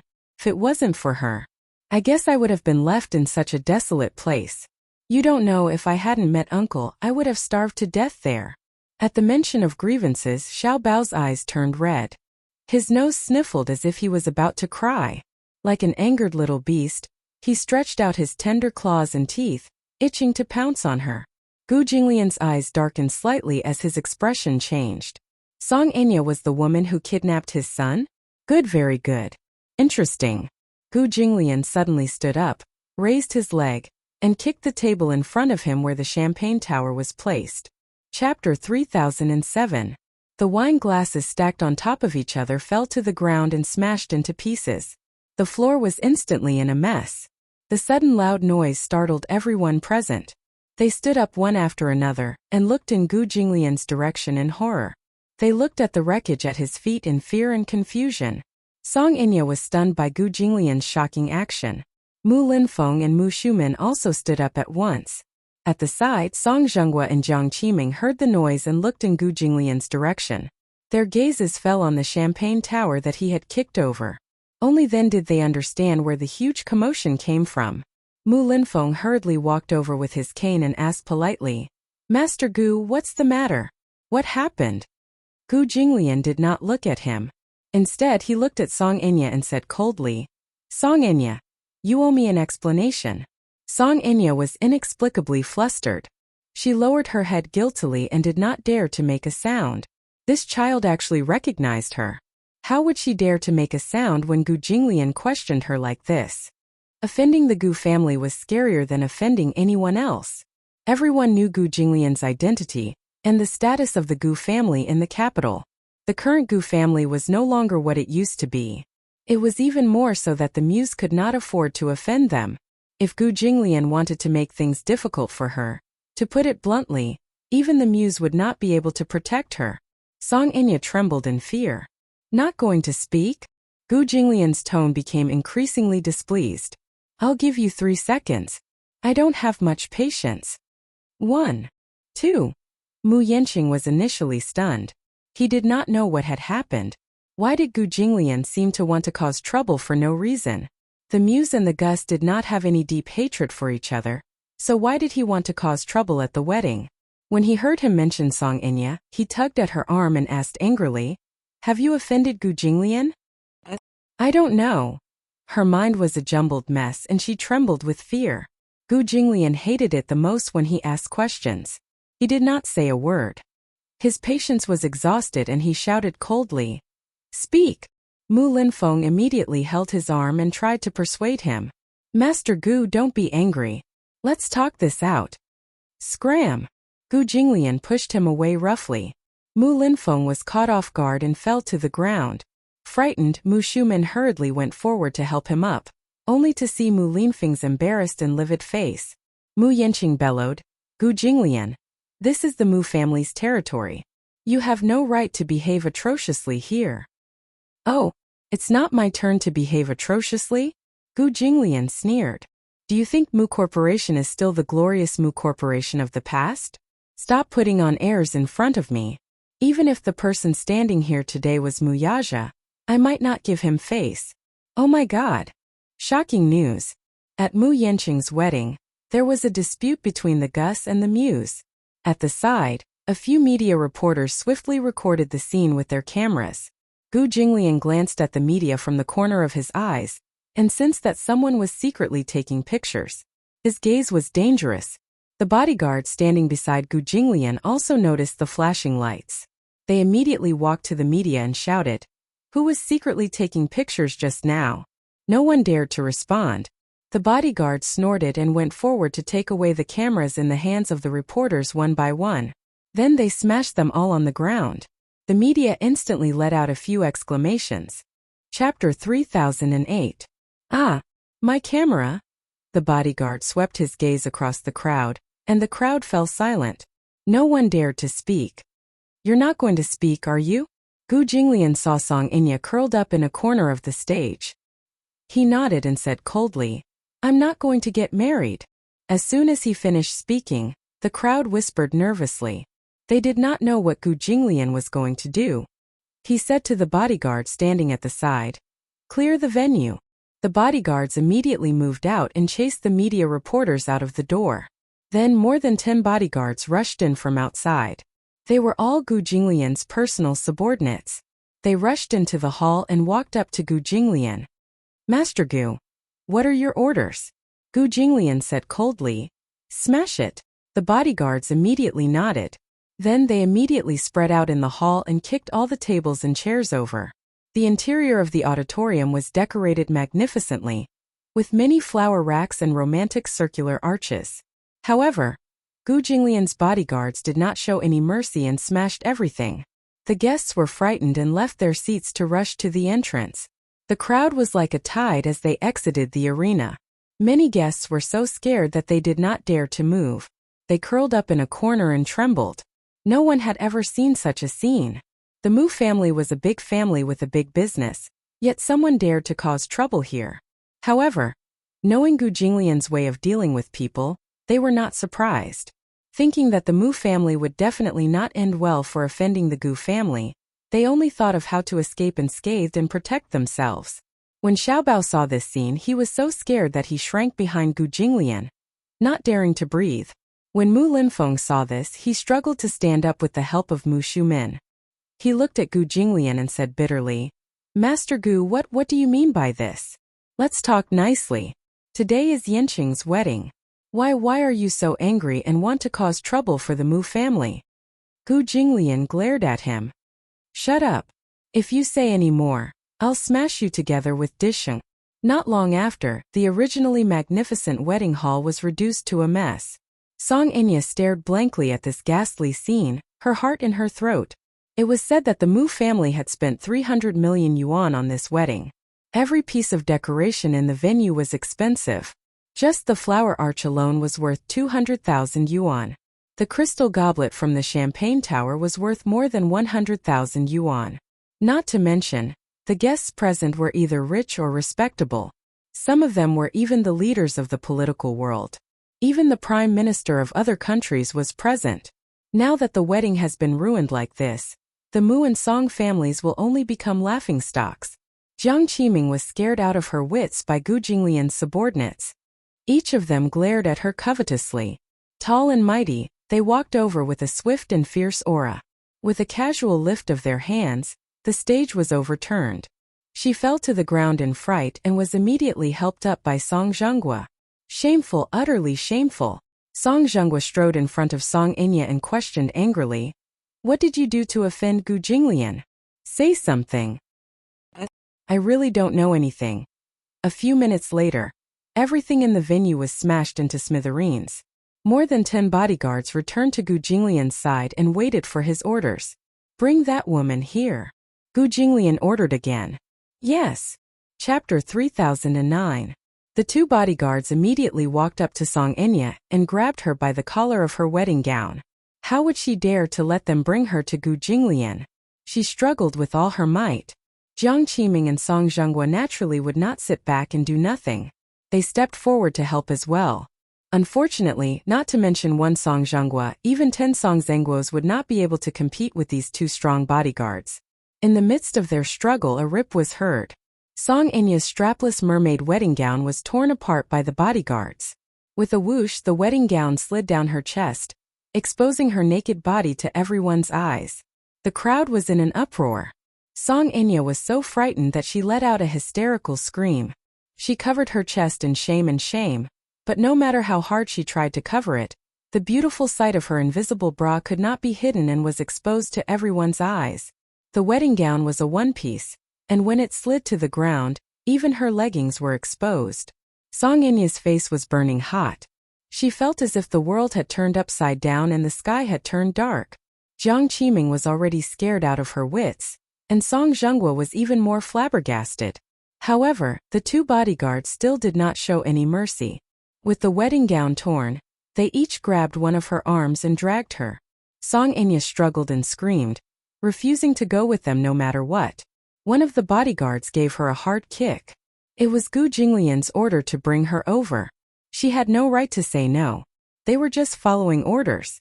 Song Enya struggled, but one of them grabbed her by the hair and dragged her mercilessly all the way. Ah! Help! No! Song Enya was about to go crazy. She was naked, only wearing leggings and a strapless bra to cover her body. However, she could still imagine how the surrounding guests would look at her with contempt. She had a sense of shame too. Being dragged naked on the ground in front of so many people. She was so ashamed that she wished she could die immediately. Ah! Everyone present could only hear her screaming at the top of her lungs. Song Enya was dragged along the floor by the bodyguard by her hair. Her head knocked against the legs of a table, causing her to feel dizzy. In addition, there were many broken corpses on the ground. Her skin was cut open, and her clothes did not cover her body. Immediately, she was covered in wounds and dripping with blood. By the time Song Enya was brought before Gu Jinglian, she was already in a mess. Gu Jinglian narrowed his eyes. He felt that such a woman was dirty even if he touched her. He asked Gu Changza, "Is it her?" Xiao Bao was dumbfounded and asked timidly, "Uncle, what are you doing?" He hated her, but he was also frightened by this battle. Gu Changza, listen up. You're my son. No one has the right to hurt you. As Gu Jinglian spoke, he glanced at Song Enya coldly. I won't let off anyone who dares to hurt you. Xiao Bao nodded in a daze. Uncle, I'm scared. Somehow he felt that it was very cruel of him to do this. Gu Jinglian furrowed his brows. What are you scared of? The man squatted down and picked him up. Is this enough to scare you? Xiao Bao's good-looking brows furrowed slightly. Somewhat indignant, he puffed up his chest indignantly. I'm not scared. This bad woman deserves it. Gu Jinglian lowered his head and glanced at Song Enya, who was crying uncontrollably at his feet. His brows narrowed coldly. Chapter 30:10. Beat her up. Gu Jinglian cast her a sidelong glance. His nonchalant words sounded as if he were ordering his men to beat a dog. Hearing this, Song Enya could not help but curl up her body and retreat backward. She shook her head frantically and cried, Don't! Song Zhenghua reacted at once. Seeing his daughter being surrounded by the bodyguards, he rushed forward and stood in front of her to protect her. How impudent! Gu Jinglian, this is a public place. Don't act recklessly. You're assaulting a defenseless woman. Are you even a man? Song Zhenggua's voice was thick with the accent of a bureaucrat. Gu Jinglian raised his eyebrows coldly and said expressionlessly, Song Zhenghua, don't put on airs in front of me. Get lost or else I'll beat you up too. How dare you? Song Zhenghua naturally would not step aside. With a dignified look he said, Who dares to act rashly with me here?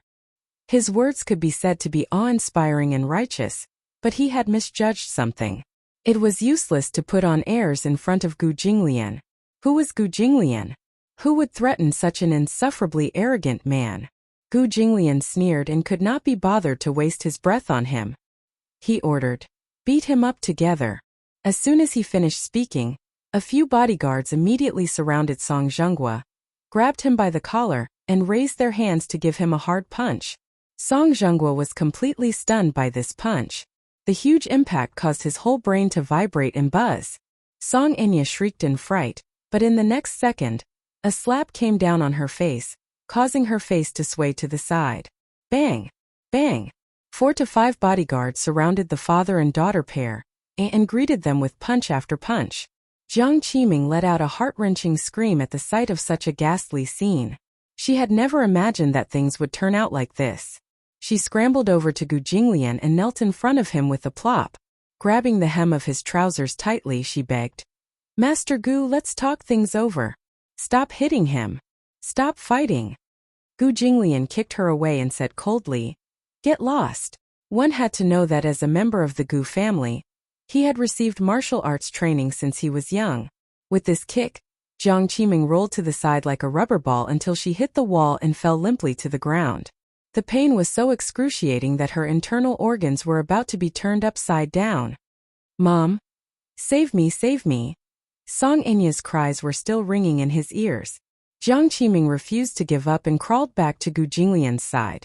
She kept kowtowing and begging, "President Gu, please spare my life. If they continued to fight like this, someone would die." Enya had just suffered a miscarriage a while ago, so her body was still very weak. "This goes on, I'll die. Stop hitting me. Stop fighting. I beg you, don't hit me anymore." Gu Jinglian remained indifferent and turned a blind eye to it, like a cold-blooded emperor. Xiaobao hugged his shoulders and could not bear to watch this scene any longer. He suddenly looked deeply at Gu Jinglian. From his angle, he could only see the man's side profile. He was handsome, cold, and emotionless. However, even though he was young, he understood that this man was backing him up. Backing him up. This word was too unfamiliar. Chapter 30:11. Other than Chu Ho, no one would back him up. Today, however, he had a taste of being protected by someone. This man stood up for him and taught the bad woman who had bullied him a lesson. In his eyes, this man should be very bad. He was arrogant, cold-blooded, and sometimes very fierce to him. He would say things that made his heart skip a beat. However, it turned out that the feeling of having someone backing him up was so heartwarming. Xiaobao's eyes could not help but moisten. He raised his hand and carefully rubbed his reddened eyes as he sniffled. Gu Jinglian could not help but turn his head, only to see him looking at him pitifully with reddened eyes, as if he had suffered a great grievance. The man could not help but feel even angrier. He thought that the young man was feeling wronged and could not vent the hatred in his heart. He turned his head and ordered, "Don't you have any strength in your hands? Give him a good beating." When the bodyguards heard this, they did not dare to delay and increased the strength in their hands. In just a short while, Song Zhengguo's face was swollen like a pig's head. Song Enya was not any better. Her face was bruised and swollen, and she could not even cry. She was almost numb from the beating. Jiang Qiming cried until tears and snot streamed down her face. She kept kowtowing, but her forehead was swollen and bruised. Gu Jinglian did not even look at her and remained indifferent. She turned and crawled to Mu Linfeng's feet, begging again, "Second Master Mu, quickly think of something. If this goes on, Zhenghua and Enya will be beaten to death." Mu Linfeng watched this scene from the beginning. His expression was anxious, but his heart was trembling. He looked at Gu Jinglian. Such a young man actually had such a cold heart. Rumor had it that Gu Jinglian was young and frivolous. He was ruthless and would do anything to achieve his goals. He once thought that this was probably an exaggeration. However, after witnessing it with his own eyes, this man's ruthlessness was far beyond his imagination. Mu Linfeng felt his hair stand on end and became even more wary of Gu Jinglian. However, even though he was old, his brain was still working. He finally realized who Gu Jinglian's anger was directed at. Song Enya must have offended him, so much so that he was willing to offend the muse to punish her harshly. How could he step forward for Song Enya at this point? Otherwise, if they offended Gu Jinglian at this critical juncture, the Mu group would be implicated and the Mu family would not have a good ending. How could Mu Linfeng be so stupid? He was very clear that at this time he naturally had to take a good stand. He absolutely could not interfere at such a critical moment and invite disaster upon himself. Qimeng, it's not like you don't know what kind of person Gu Jinglian is. In order to achieve his goals, he had always been unscrupulous. Why don't you ask your daughter how she offended the Gu family? Apologize properly. Jiang Qiming was even more confused as she cried. I don't know either. The Song family and the Gu family have nothing to do with each other. Then why would the Gu family pick on you for no reason?